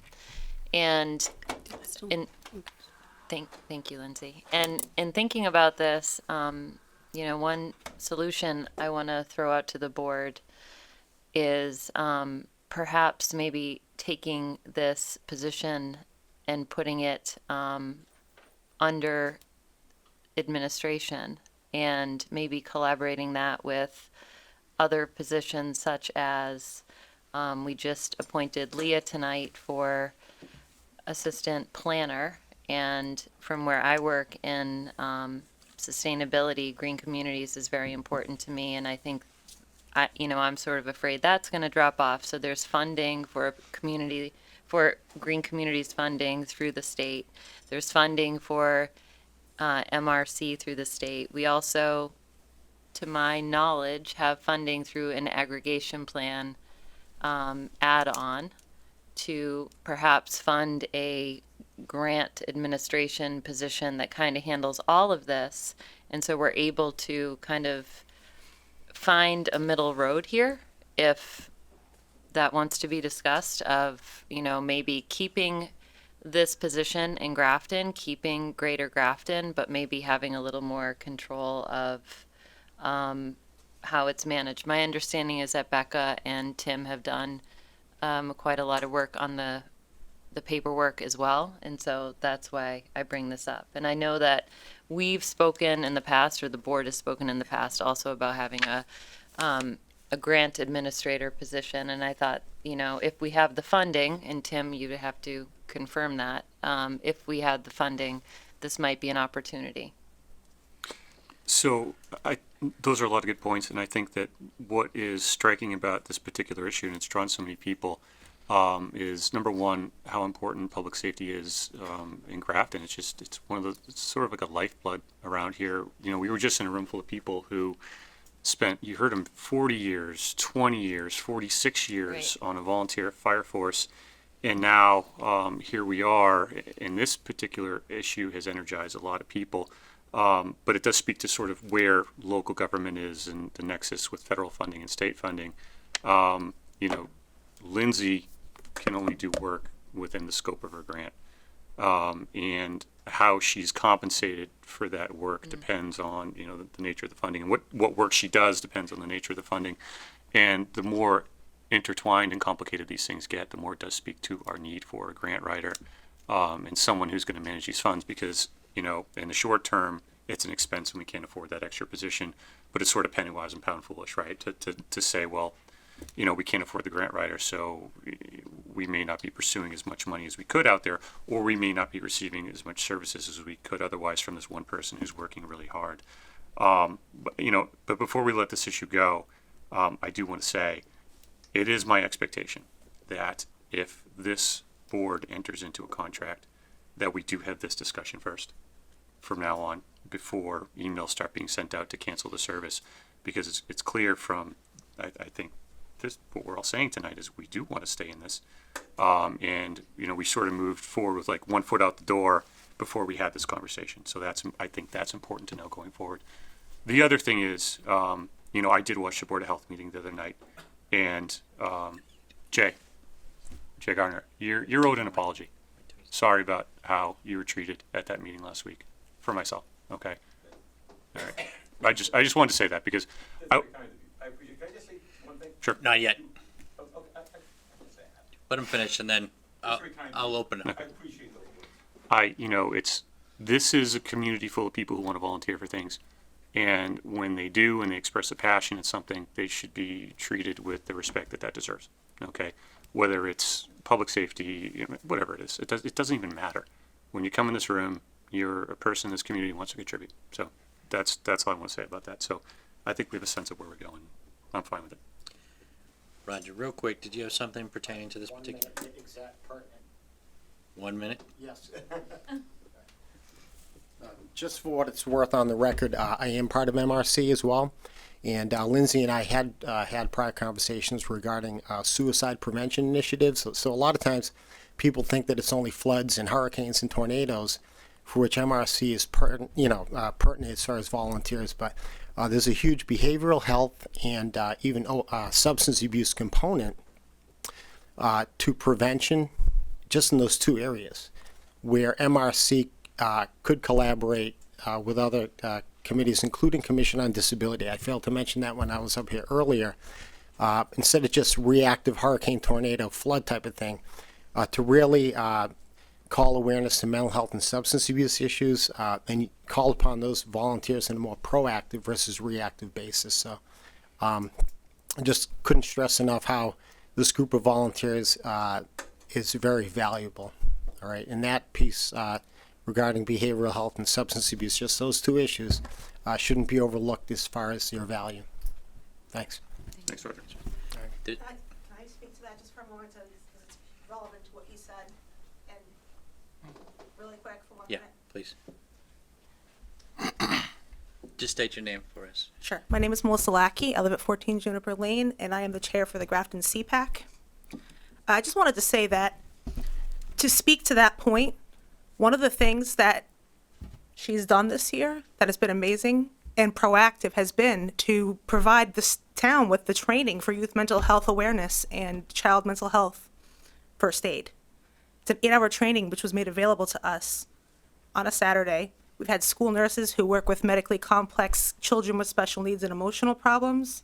We had a parent who was impacted by suicide and chose to come to this in order to, and works for our school in order to come and spread that awareness. We've had multiple one-to-ones come to this training.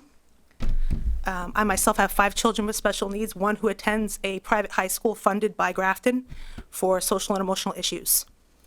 And I want to say that I'm confused about the unilateral actions that it seems to me a little bit unilateral. So it's not unilateral, that's what we're discussing. Yeah, I'm just saying, I would just like a little bit clearer of an answer as to why all of this information that we're presenting now wasn't considered. Like, I talked to a lot of people and I didn't really get a response. Like, we're here, we want to talk about this, but nobody reached out to us. And this is something that was advertised on Facebook. This is something that was advertised in the newspaper. This is something that has been available for information. So I would have liked to have seen that considered in the decision-making process. Okay. I'm glad we're coming back to it now.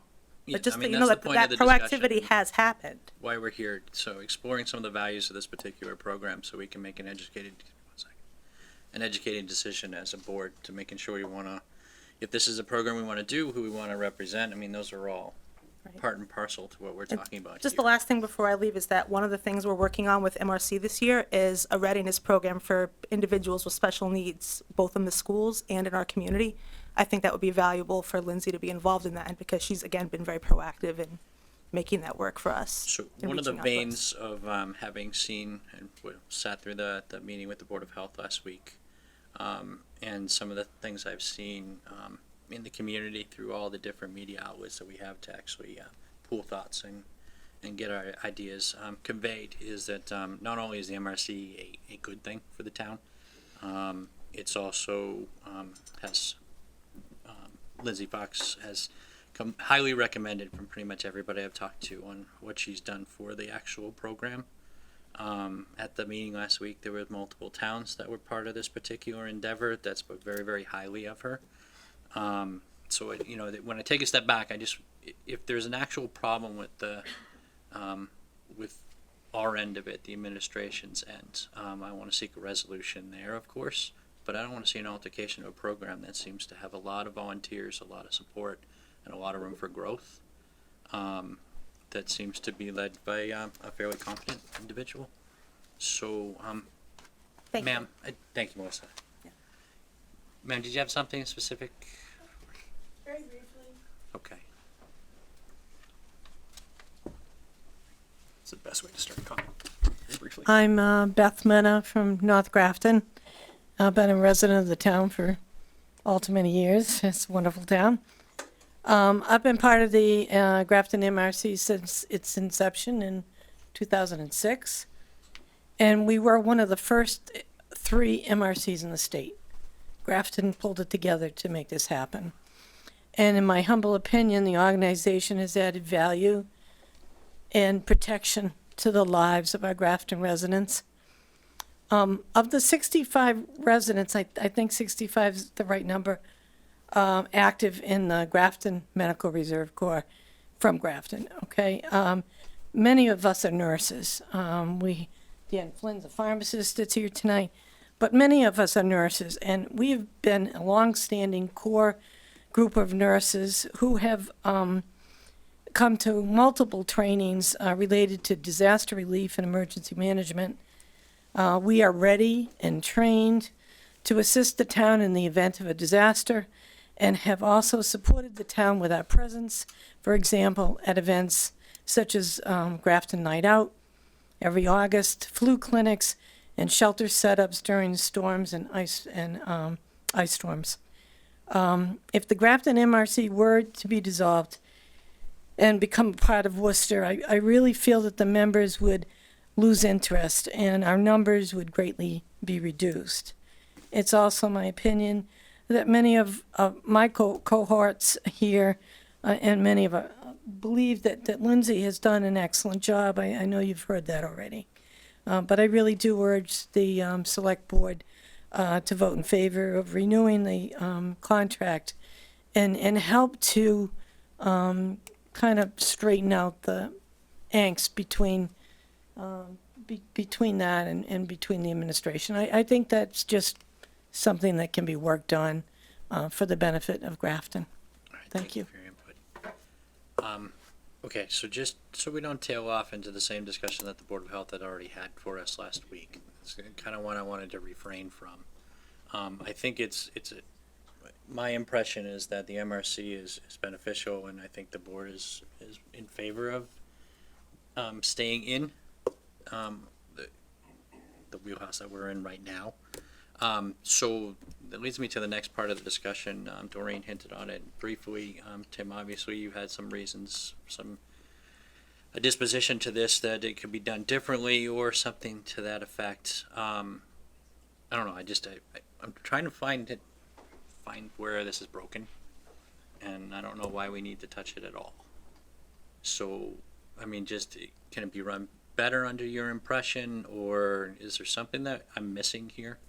Because I've listened to everybody, I've listened to the commentary, and I've gone to the meeting, and I've listened to the discussion we've had tonight, and I'm just trying to, I don't understand are we hemorrhaging money for this particular position? Is it something that you wanted to do different? You felt you could save money at a certain point? Just kind of bring me in. Yeah, it's not about money. I mean, I don't want to talk about the particular deliverables from the grant administration side from the contractor, because I don't think that adds any value. But I'll just, a case in point is relative to the communities that are supposed to join, how that is supposed to be done. That is one example of how it's not being done properly. And I worry that there's liability for the town for that submittal to the federal government and to the state, not giving a clear representation. So that, for me, is an issue. Other, paperwork, administrative stuff, not being able to get an invoice to the city of Worcester so we can be reimbursed to make payment to the contractor was another. So those things can be remedied.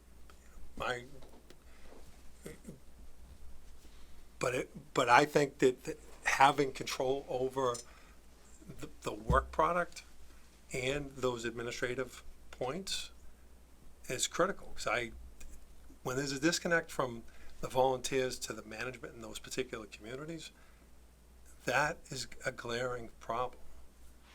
And we need to have that to be together as opposed to fragmented under a separate, no one knows who the membership is or what constitutes a member.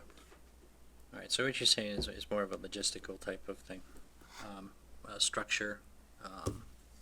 Is that what you're trying to get at? It's the administration of the grant. All right. So you feel that there is a need for more personnel to administer the grant or to handle? No, certainly a change in personnel. Okay. All right. So. So you have program stuff that looks good. Everybody who's sitting here, programs look good. The administration of the grant, it needs help. So I got a question to that. Out of the 10 deliverables that is in the manual, spent some time reviewing it. Out of all of the outputs that had to be met with a part-time position for the amount of communities, you feel that the one person who is doing it right now didn't meet the criteria of what's in the grant? I'm not going to elaborate anymore on. Yeah, I don't want to besmirch anyone's reputation with any of those details. Let's talk about the program and the administration of the program and the oversight of the program. So defined within the deliverables are the outputs, and there are some action items, dates to be completed by, and the responsible person, current contractor today. Given the framework in which the deliverables are there, I mean, I guess it's a yes or no question. I mean, did we meet all the deliverables? If we didn't meet all the deliverables, why was that? And then what would have to change with the current person, or, you know, if you had to bring in somebody new, what would have to change in order to meet those deliverables? I mean, were the deliverables unattainable? I mean, there's sometimes in grants, they set a target that is so unreachable that it's almost impossible to attain it, but you make progress towards it. So I guess from a management perspective and what you oversee here from the town of Grafton, I mean, do you feel that there could be improvements in the output in meeting the need? We give a lot of latitude to the contractor to submit the grant and those deliverables based on the input from the first 3 communities that were in it. So whether they can be approved upon, I'm sure they can always be improved upon. Is that something you feel you can work towards? Yeah, of course. Okay.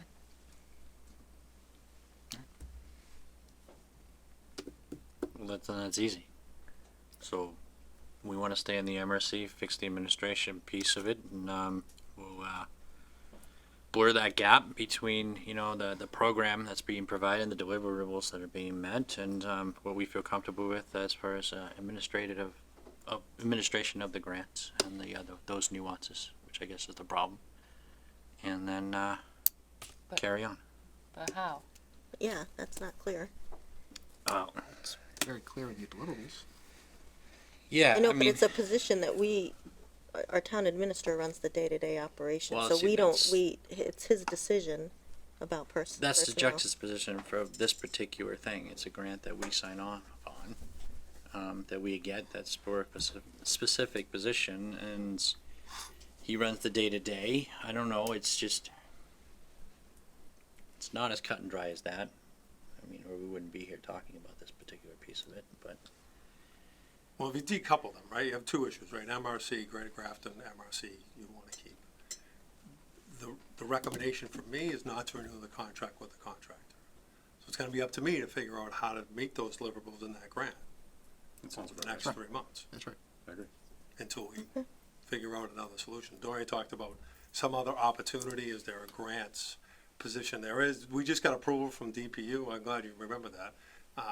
DPU, we had the adder that the board voted on for the 0.001% of the electric rate. It's part of my So working there'll be a plan. yield there in terms of dollars if you wanted to apply that towards a grant administrator position for a couple of green communities in MRC and have that be a position, you could do that. Just the grant work, and then could you do the programming work separate? Is that a possibility? Yeah, I think Yeah. that could be one, you know, a grants administrator with those 2 functions, I think can be done. In green communities, I'm saying 2 separate people too. Would that be a possibility to eliminate? it depends The how much grant- money we actually have Okay, available to us. We haven't got approval for next year for the MRC grant as of Okay. yet. We're straying a little bit from, I guess, the topic that we're supposed to be on, into forming new positions. We're just trying to figure Well- out how to Yeah, deliver the service. right. Well, I think you just come up with a recommendation. I mean, Yeah. Right to your point, Tim runs the day-to-day. Come up with a recommendation for us to consider. I would say multiple recommendations for us to consider. But all those considerations would have to be staying within the MRC, I would imagine. It's my understanding of where we're at here.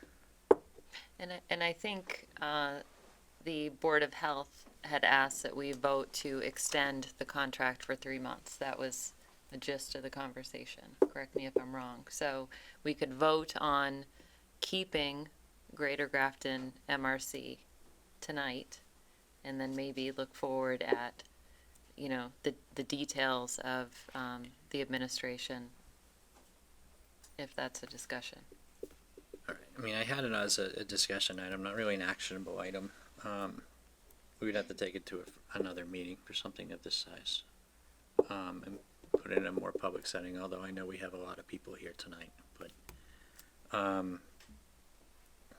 I'll work on another solution then, but the original recommendation was to go to Worcester, right? 'Cause it's simple, it's straightforward, they have the money anyways, they have staff. That doesn't make sense for the people that are here or the Board of Health. I'll have to have another solution. Well, we gotta err with the Board of Health, seeing that they've been kind of the weightlifters in this particular thing, so I'm gonna err on that. Judging from their meeting, they seem to be pretty much in favor of staying inside and putting it wholeheartedly. I don't think you could get any other impression from last week. So that's clear. And seeing that they were the inception of this particular idea way back when, it kind of makes sense to kind of make sure that their input is taken into account. I don't think we need to have another joint meeting. I think everything's fairly clear, but if you could maybe come back with some recommendations from a staffing perspective, with the idea that we want to stay in Greater Grafton. Anybody stop me if I'm way off base? Mr. Finn, of course, please. I'm just wondering where we stand. Microphone. Don't mind, sir. People at home with popcorn. Dan Finn, Vice Chair of the Board of Health. I'm just wondering where we stand with the contract or the agreement with the director or with the. Yeah, I was gonna get to that. So Okay. timelines, for, when we meet next, are we gonna miss a deadline, or is there something that's, that is gonna be more pressing over the next couple of weeks? Do we mean to meet next week and have this done, or is it? No, we made application with the state and, well, we sent it to the city of Worcester because they're the fiduciary. We're waiting for approval for the grant. We will just, we may have a meeting, we do have a meeting scheduled for the 24th. We have time. Yeah. There's always a little bit of a delay on the contract end with the Worcester, the HMCC, so. Okay. We have some time. So we're confident that we're not gonna bump anything or run into a hard deadline that we Come can. in on the 18th or 2nd. Okay. Is there anything else that we want him to provide for us if we set a meeting date? We're meeting on the 24th? 25th. Yeah, I think. 25th? It's a Tuesday. Fair enough.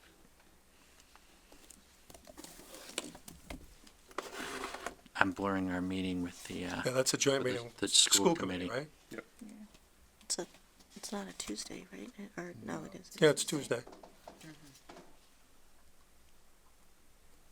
Originally, we had Thursday date that worked. Right.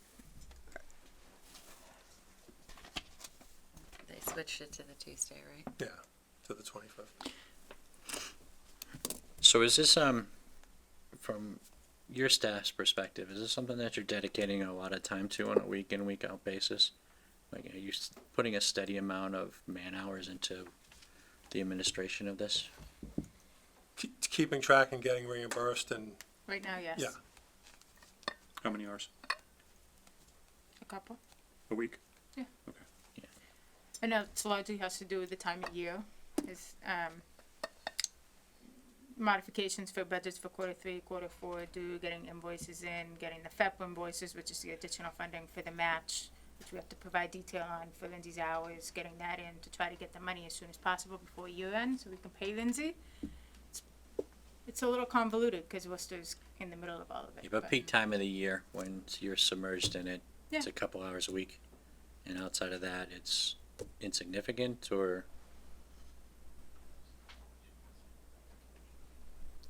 It's less than that other times. All right. But you wouldn't consider it an undue burden for the benefit that the town receives from this program? The program itself? Yeah. No. Thank you. All right, so if we meet again, 25th is the joint meeting. I'm sorry, I just Yeah. completely lost that train of thought. Do we want to add another piece to that after we finish with the, Sounds good to me. the school committee? So we can have it on there, so we'll have. I'm out that week, so. And Becca's out too, isn't she? Neither of us will be at the. Okay, well then that week's not gonna work. We're just coming next week? Next week. June 18th, it would be the only agenda item that we would have. That's fine. I think we need to resolve this. Okay. So June 18th, Yeah, you might have a liquor hearing that night too, so. On the 18th. yeah. I was wondering when all that stuff is coming in. 18th. Okay, so we will have a meeting on the 18th. Lindsay, give me 1 second, okay? Also, Jay, yeah, I know, I stepped on your toe. I'm gonna let you come up and speak. So June 18th, next Tuesday, this will be on it with something else. Is it gonna give you enough time to prepare enough for what you think we're going to need? I think so. Okay, good. Could you put together a potential document that would include a grant administrator position, that would include Green Communities funding as well as DPU funding? Yeah, that's And- something, and- yeah. And that's just, something we'll want to I would just be curious to see what that position would look like, including this, and maybe I'm off track here, you know, or maybe it's something that we could divide responsibilities, so the things that you guys feel like, you know, you're tackling a lot of paperwork, we could put into one position and then, you know, still fund Lindsay's position or not, whatever the decision is. Either way, I would like to just see those numbers. At the very least, if we prepare all that stuff and it gets on the public piece of the agenda, we can actually have an actionable item. Jay, I stepped on your toes a couple minutes ago. No. If you can add any value Appreciate to this. it's closing up and appreciate it. Jay Gardner, 10 Fay Mountain Road in Grafton, former chair of the Board of Health. This has been helpful because you're getting information, the selectmen understanding the value of community participation. Simply put, the MRC is people helping people. It's a core principle in public health. It's a little bit of a misnomer. This is a little bit of an advertisement. I hope you go online and you sign up. You don't have to be a medical professional. Although there's we have nurses, doctors, EMS, all kinds of folks. But the qualifications, you may be directing parking. You may be just a welcome voice, a calming voice as a greeter at a shelter. Anyone can participate in the MRC. And I hope those listening at home will maybe go online and say, gee, there's an opportunity for me. I hope the selectmen, you'll sign up because now you're going to get to see all the emails that go out, the drills, the training that Lindsay puts together. It's just more information for you. This has been helpful. It's an opportunity. We could have a discussion with other communities. That's helpful. But really, the more information you have on the MRC, the better understanding you're going to see the value of individuals in this community. And I think you're making good decisions. Some things are going to be maybe coming forward, but this is helpful. It's healthy. It's a little bit disjointed over the past couple of weeks, but I think we're moving in a good place. But the more information you have, you'll see the value, and it really speaks to what Grafton's about. I hope you'll join. Thank Thanks. you. I appreciate your input. Lindsay, I had one quick comment, then we're going to have to wrap this up and move on.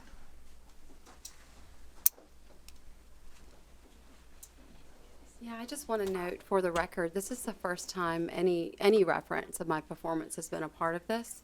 I just want y'all to know that at the GMA meeting, when Becca came to speak with us on May 30th, it was stated at that meeting by Becca, none of this has to do with performance. In addition, on May 13th, when town administration met with me, both of you guys were present. Or excuse me, that was May 16th. It was a Wednesday, or Thursday rather. So when that took place, y'all had also said this is not about performance. And I asked you both individually, is any of this to do with performance? How are my deliverables? I know that I personally have exceeded the grant deliverables. I know that I have met my goals, my scopes of services in terms of the grant management. So I'm just curious, since I am contracted until June 30th, what do I need to do to make those grant deliverables met, Tim? All right, so Lindsay, Yes, this piece of the discussion is a little bit beyond the scope of what I have on the agenda. I apologize. So I would ask you, seeing that you can have this discussion at a later time. I don't think it's, Sure. I want it vetted out right here. So what we're going to do from this point forward is hopefully this particular discussion is going to happen between the Yes, I think it's staff and pertinent. you.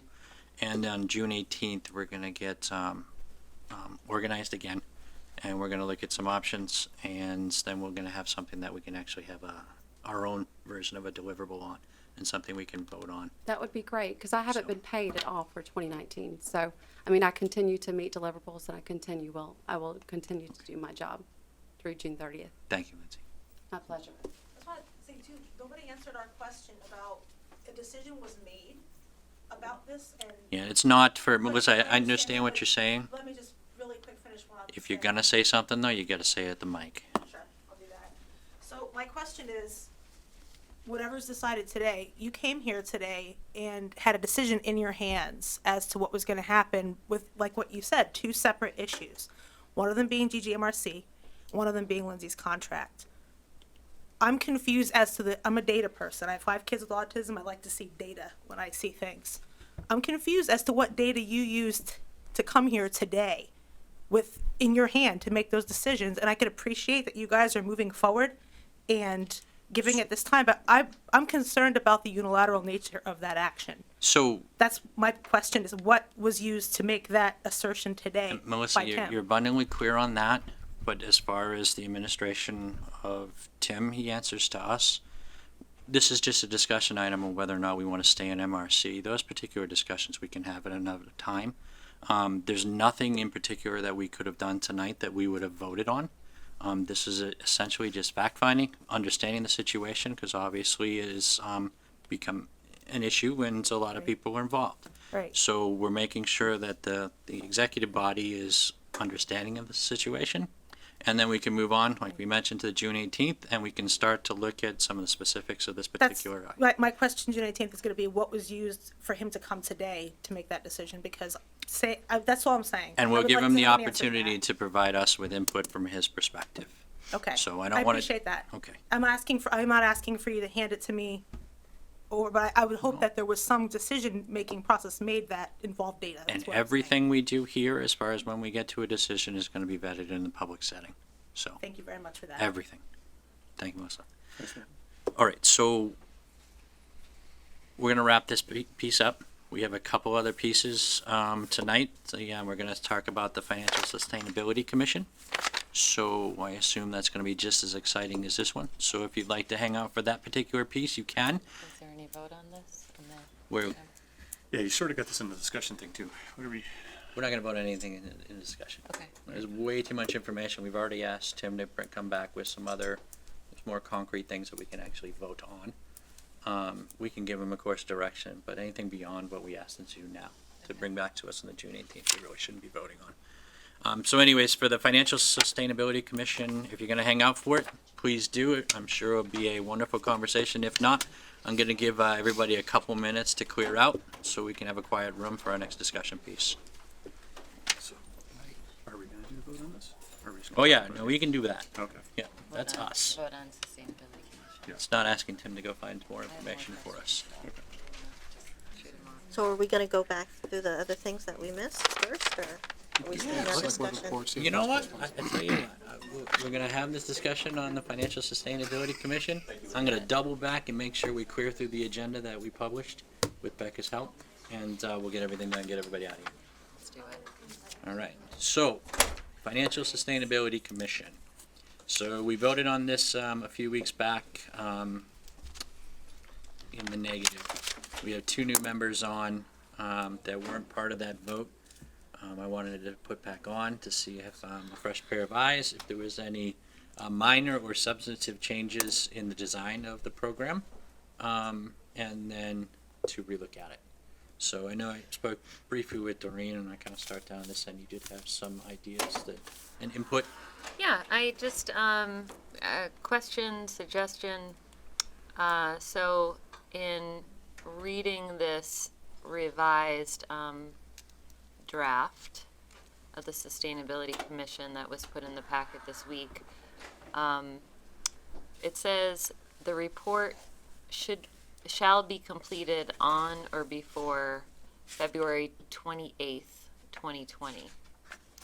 And its findings and reports shall be made publicly available. And that date is a little concerning to me because, and I know how we got there, but you know, that is smack in the middle of budget season, and so I've had several discussions. Actually, before I was elected, I started having discussions with Ed on this and asking questions, and all the questions that I've asked, I've gone back, done my homework on it, and have found that I would vote in favor of this, and I think it's an opportunity for us to be proactive as a board. However, if that's the case, it needs to be action oriented. It needs to be something that we can use for next year's budget season. And I'm not saying we have to have it completed by August. What I'm saying is to bring this report complete somewhere in mid-February, reviewing it in March, town meeting in May, it's like too little too late. And so I cannot in good faith vote in favor of something that I know is not going to be a something that's going to help on next year's budget. And convince me otherwise, or if there would be an opportunity to change this report date, then I guess that's what I'm asking for. So, yeah, sorry, I appreciate that. I started in on beating this drum years ago, and I knew that if we waited too long, that there was probably a shot that even if we were to do this year, that any recommendations that we made may or may not be helpful in the coming budget period. My concern is, having been through this process and observed this process closely 10 years ago in another community, it's a lot of work. And if you work backward from final report, it'll take 30 days once the conclusions are all made from the various subcommittees to draft a final report. So then you're in January. Of course, there's Christmas and the holidays around that time as well. The various subcommittees would be responsible for finishing up their reports by just after Thanksgiving, so December 1st. That means you would want to give the various subcommittees about 3 months to work, hold hearings. That's the beginning of September. That only gives us really between the end of June through July to choose members during the summertime, and then come up with a structure, a plan, membership duties, responsibilities, approach, how we're going to go about data gathering. It's a lot of work. And actually one of my suggestions was, I've heard from you, I've heard from Peter, I've heard from a number of people. I'm amenable to making this actually 11 people. One of my concerns is just quorum. As meetings go on and people are busy, are you going to get 11 people every single time, or 13 people every single time? Probably not. So I'm just, more important to me than immediate help for next year's budget would be to do it right. But I understand what you're saying. So if there's another date, if you want to suggest another date, if you want to suggest like January 28th or December 28th, that's okay. It was my experience on Finance Committee that really, by the time you're not really getting into the budget stuff until January anyway. Tim presents the budget to the Board of Selectmen, then it gets presented and given to Finance Committee. Even then, it's too late, by the way.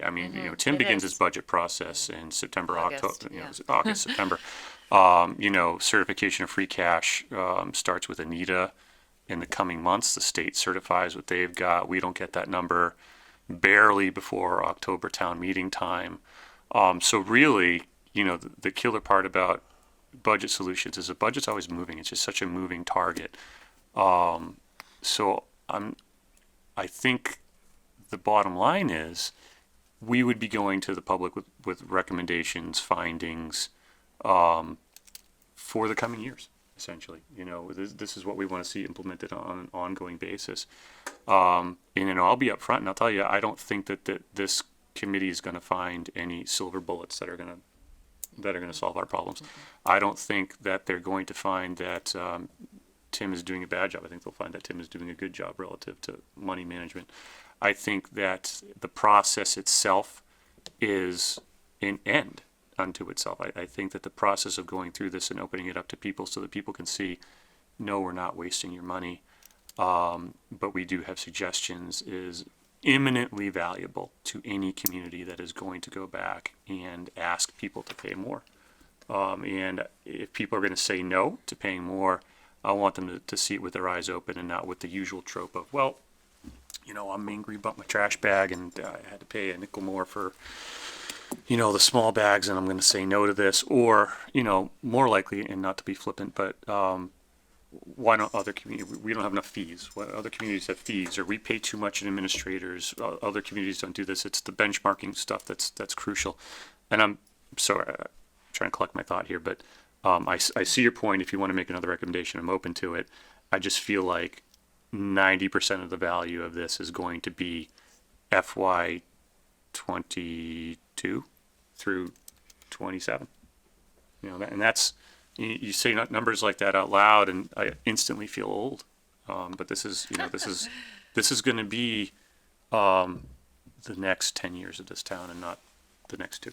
Right. I hear you. Can Mr. Chairman, I'm sorry. Can I? Just let me give Peter some thoughts, Please. just in case we, Please, so we can yes. put it all together. All right, so, I'm in favor of moving forward with it. I'm probably more inclined and more in favor to hear from the committee about when it thinks it can meet the deliverable, very similar to, you know, how we get input from other committees. Obviously, I think it's a foregone conclusion, they may need more time, I agree, but I think let them come up with that determination, especially when they're developing their criteria about what they're gonna report and how they're gonna do it. In addition, I also think that reducing the numbers from 11 to the point of your quorum to maybe 9, and my suggestion would be just to maybe appoint, you know, 1 person from the Board of Selectmen, 1 person from the school committee, but include 2 members from the Finance Committee, because I believe that they have, you know, a lot of stake in, you know, the day-to-day and the budgeting part of it, and I think they would have a lot of value to this committee. So I think going from 11 to 9 might be a little bit easier to make. 13 and 9. 13. 13? I'm sorry. I'm open to suggestions. That's fine. Let's Well, I got 11. talk it out. How do you guys get 13? I got 6 Says- members plus 5 additional members. Last I knew that was 11. How did you get your 5? You get, you get 6 members, 2 from the executive committees and finance, and then 5 additional members. Board of Selectmen, School Committee, 2 from Finance. That's 4 plus 5 community members is 9. I'm reading this. 6. Oh, yeah. Okay, reading yeah. this So, as sorry. currently. Sorry. I'm just saying I'm reading the document in front of me, which is 11. Yep. So based on this document, guys. Yeah. If we go from this maybe down to 9, maybe it'd be easier to make a quorum. Okay. Point taken. Apparently I added 2 at some point. No, I think this is, came from the school committee. These were their changes, which we accepted it in whole Yep. the last time. Oh, okay. In red. And Right. then we decided not to do it. All right. I get it. Okay. Because we started at 13, it went down Right. to 11, now we're going down to 9. Yeah. Right. That's fairly manageable. And like we said to the fire staff study committee, if they find that they need the subcommittee in to hire new talent, so to speak, they can always get non-voting members and move it from there, or provide us with the feedback we need to move on. That is true. Doreen, you had something else? Yeah, I mean, I think another way of analyzing this is to move the date in and maybe roll back some of the deliverables so it's useful for the budget next year, and then maybe continue from there, doing a part A, part B. I don't know. Maybe it Right. can't be. There are But- deliverables in there that specific that you want to see for the next budget cycle? Yeah. that you think would be helpful for you? Say that again.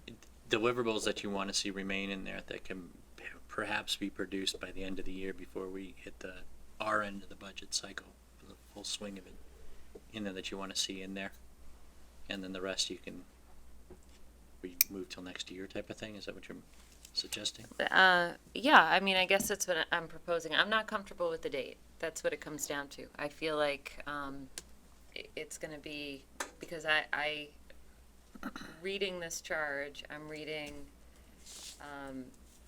you know, Grafton government can draw upon to make key long-term fiscal decisions in the future with key information. And that's not clear to me. And so I guess from there, maybe we do need the time, but I guess my concern that I wanted to bring forward is, and as you know, I've had many and we've worked through them, right? I don't want this delivered in, I'm reading it for the first time in March, and it will affect next year's budget whether we want it to or not, because we're gonna be reading, we're gonna be referring to it. Right. Do you have what do you want? What's your suggestion? I don't know. I think it should be done by November, but that doesn't seem possible. Yeah, that would be hard. Yeah. Well, we can always try for November, get the committee formed and start the process, and then if they decide after a couple months of meetings that it's can't do far it. too broad of a program, then we can further define it. I think the importance of it is to get it actually moving, just like the fire study committee. Let's get it together. If we assign it real value and it's worthy of having, it's worthy of having now.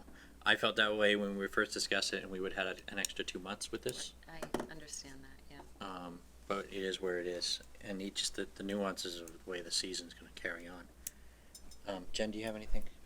I just have my same stuff, but I'll say it again for the Please. record.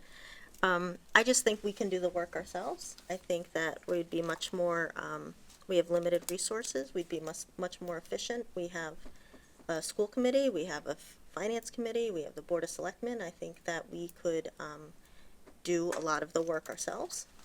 And, a lot of it is looking for information. And we also have, other committees in town, the CIPC, we have the Council on Aging, we have Board of Health, we have all sorts of resources. And I feel like if we have a monthly check-in, and every month we have those action items for that month, we could do a lot of the work ourselves. So that's I know where I'm gonna end up on this, and that's okay. That's my spiel. I think we can do it ourselves. Thank you. Let me ask this question to Peter's point about the one membership thing. Is there anybody else on this committee who would want to be part of this? I would certainly like to be a part of it, but I understand Peter's point that it can get a little bit unwieldy having that many people. Okay. And I mean, your point is well taken as well. I mean, the same with the fire department study committee. We can always create non-voting positions and sort of open it up. But, okay. So. Especially if the timeline gets bogged down. Right. All right, then I move that we amend the charge as presented to a total of 9 additional members, 2 of whom will come from Finance Committee and only 1 from School Committee and 1 from the Board of Selectmen. Second. Any change to the date? Oh yeah, well, let me one motion at a time. Okay. Any discussion on amending what would be the first paragraph of the charge? All those in favor? Aye. Aye. All those opposed? So that Okay. change has been made, and now we have another change. Yes, I move we amend the Grafton Sustainability Commission charge such that the last sentence reads, its report shall be completed no later than January 15th, 2020, and its findings and report shall be made publicly available. Second. Any discussion? All those in favor? Aye. Aye. Opposed? Hearing none, the charge has also been changed now for adoption of this particular charge and to go out and market for, go out to the market, so to speak, for talent out there. We would have to adopt it officially. I move that we adopt the Grafton Sustainability Commission charge as amended. Second. I have some discussion. Yes, please. I just, as we move forward with this, Ed in the past has said that staff is not going to be, charged with a lot of this work, that it's committee work, and staff does not have a big responsibility here, so I would like, town staff to keep track of their hours. They have other important, things to do, so if they are asked to do some things, like pass along data and stuff, I understand that's fine. But I just want to make sure that they're keeping track of how much time they're spending on it. Okay. Excellent idea. Anything further for discussion? All those in favor? Aye. Aye. Opposed? Hey, Okay. Jen is opposed. It passes, and Third discussion piece, this is something that should be easily monitored. So we'll say report back quarterly over the first, and see what, cause it's gonna be a couple months before this even gets formed and we get positions on it. And then just report back to us after it's formed on a monthly basis and let us know if this is, So what type of man hours you've been putting into this. we are also assuming, well, we do, I think at next meeting, we will have to take a vote on who's going to be the representative on here. Oh, no, that's gonna be you. Oh, okay. Matter of fact, we can probably have that in motion right now. Second.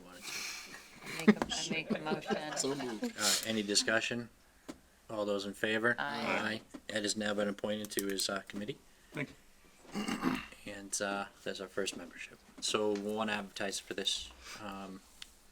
We'll get some details. Yeah, I have to reread it, because Yeah, the actually- body gets to appoint the members. Right, so the way it's gonna work is I'll reach out to the school committee, they can appoint their person, FinCom can appoint their two people. And then as a body, the body will reach out too. So we want to go with, all right. Yep.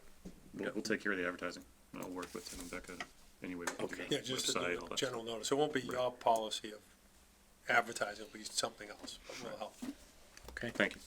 Well, actually, that helped to chart those hours for us. I appreciate that. Okay, so we have, we already did Roger. Roger, you hung out for the whole thing. I'm really proud of you. All right, we have some correspondence, letters from the students. So, what's your TA reports first? And annual appointments for list. Okay, so I've been keeping pretty good track of the stuff I'm checking off on my list, and now I'm working back up the list. Oh, you're working backwards. Okay, sorry. So I'm sorry for confusing everybody and everybody who's still tuned in at 9:15. But hopefully maybe some of the students that wrote letters to us are still awake now and maybe want to hear their letters read. I love these. There's Love these letters. There's a lot of them. There's a lot of them. Mr. Chairman, I just want to say that after doing a brief accounting of the letters, we received over approximately 20 letters from the third graders from North Street Elementary School as probably part of their ELA curriculum. They were basically writing letters about what they like and dislike about Grafton. And some of them are very elaborate and some of them are very brief, but in the respect of the time that we have, if it's okay with the board, I I've would like actually to read. allotted a good hour for this. So This is fantastic. I would like to read just one of the letters, if that's okay. That's fine. Board. Okay. This is from M. Puri. Dear Board of Selectmen, my name is M. Puri. I go to North Street Elementary School, and I am in the third grade. These are some of the some likes and dislikes about Grafton. One thing I like about Grafton is the peaceful Grafton Common. I like the Common because it's peaceful and it's nice, plus there is a gazebo. Another thing I like about Grafton is the Grafton celebrates the holidays. I like Grafton celebrates the holidays because it is a lot of fun. Why is it a lot of fun? It is fun because everybody gets along. The second to last thing I like are the Grafton Public Schools. I like them because all the teachers are nice and the teachers are very good at teaching. The last thing I like is the school's fundraisers. I like the fundraisers because it's fun because all the students have fun. On the other hand, there is one thing I dislike about our town. One thing I want to see happen is to have more soccer fields. I want more soccer fields because I don't think there are enough fields to play soccer on because there is one or two, which isn't enough for me. Those are my reasons why I like Grafton and want some improvement. Sincerely, M. Puri. P.S. You don't need to make more soccer fields. It's just a suggestion. My favorite letter. Brilliant. So how many total of these do we have, Pete? About 20 from the third graders at North Street Elementary School. That's brilliant. You know, and not to get too deep into it, but when you read through these, the letters from the kids actually almost completely mirror, in some ways, the conversations that we have as a community about what people like and what people don't like. Rylan is concerned that we're going to keep on building houses in Grafton and it will no longer be peaceful. Listen, Rylan, come to an affordable housing trust meeting, all right? George wants the roads repaired. Not enough bike paths. They're too bumpy, not enough bike bumpy. paths. So it is, oh, and this one is fantastic. Tavo wrote, things I like about Grafton. It's a little paragraph and then things I want to change. Tavo, run for office, buddy. Come on out. We would love to have you. It really was something else to skim through these and realize that so much of our perception about our community really is formed at such a young age. And so much of our feelings about, the things that we like and the things that we dislike, they're formed really young, and we make such an impression on people at an early age. So I really liked reading these. This was fantastic. So thank you to North Street School for sending these along. Thanks for reading the report. Okay, so correspondence is done. So now as I look at the agenda and the different pieces that I've left to complete before we can go home, we'll move on to the TA reports and selectmen reports. TA first. It'll be first. All right, I got a couple things. Just to update the board, I'm happy to report we had a bid paving protest that was withdrawn. Remember 2 weeks ago, we had the bid protest, they withdrew, so that's good. The Robinson property, we are planning on closing on that on June 26th. We are working on the signage in this building to reflect the new select board opposed to the Board of Selectmen. Under bidding, we did get 4 submittals for the audit. Tom Scanlon was one of them. We hope to have a contract to the board for July 2nd for auditing services. As for budgeting, we are asking people to save the date for a capital summit. We haven't done one in a while, but we held one 2013. So it's been a very long time and overdue. Since we do have a 5-year capital plan, we want to get feedback and share with the community the list, and also to see if the community has other things that we should be considering to put on that list. So we're asking people to hold the date. It'll be 7 o'clock at Tufts. Exact location information will follow. Wyman Gordon, I talked about the redevelopment of that front parcel. They do have a number of players in the mix for redevelopment or for development of that spot, but they are certainly holding everything in confidence as of now. But we do answer questions relative to zoning, traffic, and so forth as we go. So I'm hoping that they can come before the board sometime in August to give an update and to discuss more details relative to that. And Pine Street, we're closing on that for the 8.8 acres from the state, and Joe Layden is talking to 2 developers that have interest to do a mixed-use development there as we change the zone. So even before we bid out that particular project, people are interested in it. Under personnel, thank you for affirming the appointment for Leah. But we did interviews, I think today, for the fire inspector position, and a heavy equipment operator for the highway department will be happening this week. More under the budget, the finance committee's final meeting to consider reserve fund transfers happens tomorrow. Both us and Waste Zero are sending letters to the retailers who sell our bags to tell them about the change for July 1 for the price change. And I don't know if they mentioned this, but the recycling initiative, was that an announcement you already read? Peter, do you remember? No. All I right, only so read the household. Household house waste thing, which is a big deal and finally coming back because we have the wastewater treatment facility online again. But there is a regional drive-through recycling and reuse event at Tufts on the 22nd of June, 10 to 1 at 201 Westboro Road. In terms of projects, and we'll obviously do that again here. We'll put it on Facebook and on the website. Projects, the Main Street project in South Grafton, still slated for 2021. It seems like it's taking forever to get here, but the budget has been updated, and that is a TIP-funded, federally funded program to $8.1 million. We have to do takings. We just voted on authority for the board to enter into discussions to do the takings for the aerials and the telephone poles and moving of sidewalks and so forth. But we did solicit quotes from appraisers, and the way it breaks down is you need an appraiser that does all the appraisals for the 200 or so temporary easements and or takings, and then you need another appraiser to evaluate his or her work. So the value of those combined are about $225,000, probably more than the value of the taking themselves, but the federal government requires it, and if you want to get the $8.1 million, you have to spend that money. That money is funded through Chapter 90, which is something that you would have to vote on, but it's a sealed bid process to get both those services. So we're starting on that process now because it's not going to be an easy endeavor to do that. The ramp projects for this building for the senior center will start the week of July 7th. We've coordinated with the senior center to notify seniors that there could be some detours and to use appropriate entrances and exits as we go through. The ADA project, it's good that Roger, so we're doing that study now that for the transition planning. So part of the grants is having the active commission and then the actual report. So we're hoping for July 16th to have a presentation to the Board of Selectmen on those upgrades or the evaluation study for ADA projects. DPW, you might have seen some foundations are being poured. I'm going to have Andy Duchesne come in on the 23rd to update the board on all 3 building projects that are happening right now. The cable studio, which is 90% complete, DPW, and the library. So we'll have that on the 23rd. And then finally, the Route 30 sewer project. You know we have a grant.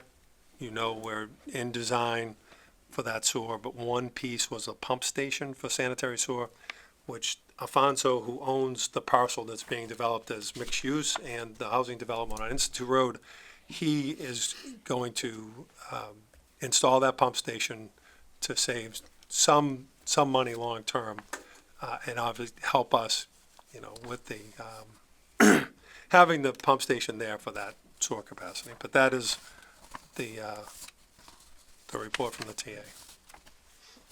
Tim, this question had been rattling around my head since town meeting, but Hassinger keeps bringing this up that maybe there needs to be a change made to the charter on the select board issue, since really it's a board of selectmen in the charter. Is that something that we need to amend? No, I think you're fine. There's two things. We thought we solved it with Ray one night relative to the charter talks about the charter can be changed for Scribner's errors and from time to time by town meeting. Ray made the petition to change the motion at town meeting to include it to allow it to be changed. So we can make that change because we haven't published the charter changes yet. Okay. So we're gonna do that at the same time before we actually republish it. Fantastic, thank you. Any reports from select board? Jen? I have one. Tim had mentioned that the library is getting close to having their plans complete. So with that, I just wanted to bring forth to the board and make sure everybody's still okay with it. I want to start to re-engage the staff to get Super Park moving again, because now that the library knows where its parking is and where the buildings, we can figure out where the Super Park can go. And it's been a while.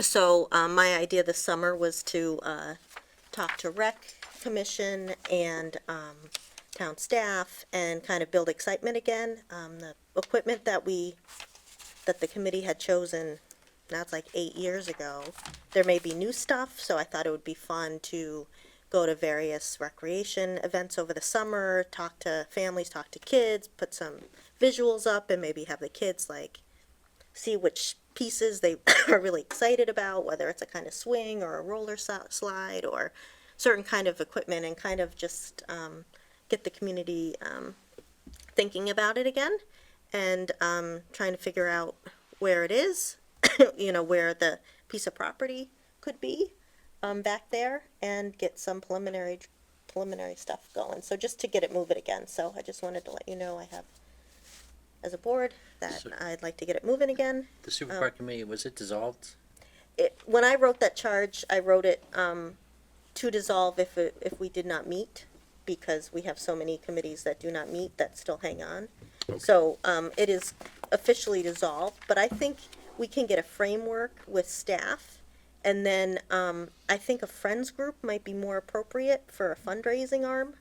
That way we could have as many people as were interested in helping with fundraising, because that's a big job and people have different ideas and different skill levels they can bring. So I think the work can be done through the rec committee. The rec commission can help to kind of steer it, that we don't necessarily need a separate Super Park committee, and then maybe do a friends group. But again, it's just preliminary. I just wanted to say I want to start working on it again, because the time is finally here that the library is getting to that point. So I just wanted to let you know of my intentions so that there are no surprises. I certainly don't have any objections. Does anybody else have any concerns? Not at all. Nope. Thank Okay. Perfect. The funding for CPC, that of course is sunset, but there was another article that we allocated funds from. Yes. Is that still, have we? Yeah, it's still in that same warrant article. It's 300,000 from It's overlay 280, reserve. wasn't it? The we fire transferred station, to it. right? No, I think it was overlay reserve. It was I'm not sure overlay, it's- overlay So we reserve. Overlay money into it, and that was 5 years ago? I don't remember the dates. It was a while ago. It was a while ago, and it, Okay. we did have used a little bit of it, but not much for some design work, right? Yeah. Right, the one caveat I would say is if we're gonna take another look at it, it's gonna probably be a fresh look, 'cause it's been a long time. So, especially if you're not gonna have, the money's been sitting there in that warrant for, I know Craig had mentioned it about 2 years ago, revisiting it, and then we let it go because, CPC had sunset anyway, so the funding there had gone back. But we didn't really talk about the other article that had a bulk of funding in it, and that's just been there for a while.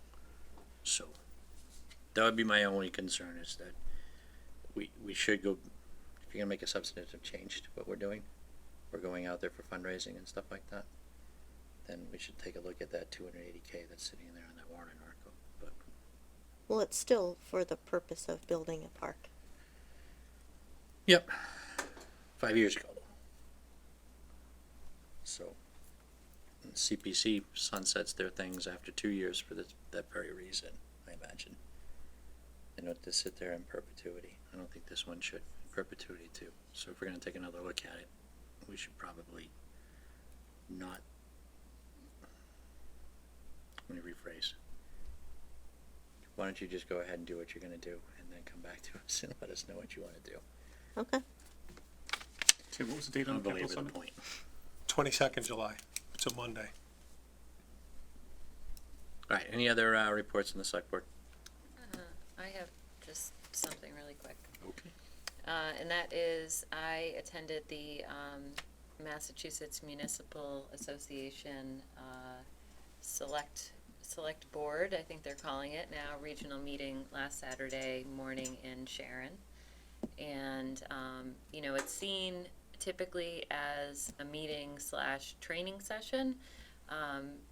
Great attendance there, and I met a lot of select board members from around the state, which is always interesting to find out that we're not really doing anything all too unique, that, you know, all these communities have similar issues that they're dealing with. And I've been a member of MMA for many years in the work I do for Sutton. But to sit as a new select board member and listen to Q&As and discussions from other select board members was, I think, a really well worth effort to go. So they're holding another one this fall. I think it's October 2nd. And TBD, but they said they're gonna head out west near the Berkshires, so if anything, it'll be a beautiful foliage season.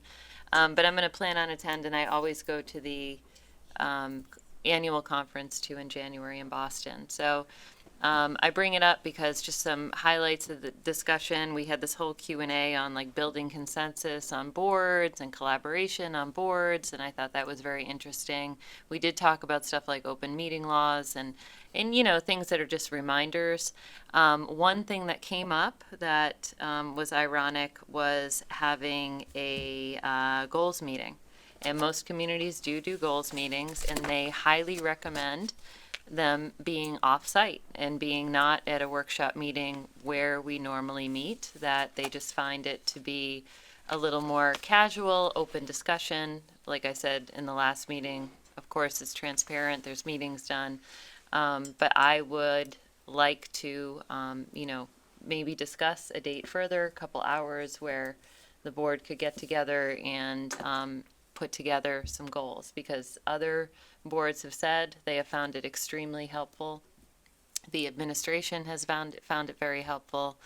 And I mentioned last week that I happen to have copies of Sutton's, so what I can do is forward them to Tim and Becca and distribute it so the board can take a look at it. And I'd like to, you know, maybe move ahead at finding a date that works for everybody. It's a couple hours a year. It's supposed to be a little more relaxing and where we can just sort of brainstorm and come up with things so things don't slip through the cracks, like you know, the super park. I'm like, oh yeah, that definitely should be done, you know. So we can just kind of talk about these things, and maybe they're long-term goals, and that's okay. Good idea. Okay. So we're having a fairly light agenda next week. Anyways, there's only a couple things on it, so there's no time like the present, I suppose. So when we go through the agenda for next week, we'll put that as a discussion item. Great. Bring some information from Sutton or some other communities that you've been involved with. Sure. The annual appointments list, I had, for looking for the chairman, and I know Tim and Beck had reached out to, most of the committees. You get something from Candy. There are a couple of committees that I've spoken with, that I'm still waiting to have a further discussion with. So if you all don't mind, if we're gonna meet again next week, I'd like to postpone it till next week. So. Are you unless waiting there's for some- something specific? I am, yep. Yep. So, if it's no skin off anybody's back, we're meeting next week anyways. I just assume have this next week, so if it's up to me, it kinda is, I suppose, but if you don't mind passing it over. Whatever you want. It is passed, so we'll have this on next week's meeting as well. And then I think, we don't have executive session. Motion to adjourn. Oh, do we have meeting minutes? We do not. Okay. Do I have a second? Oh, you have a second, sorry, yeah. All those in favor? Aye. Aye. Opposed? Hearing none, we are adjourned. Thank you, everybody, for tuning in.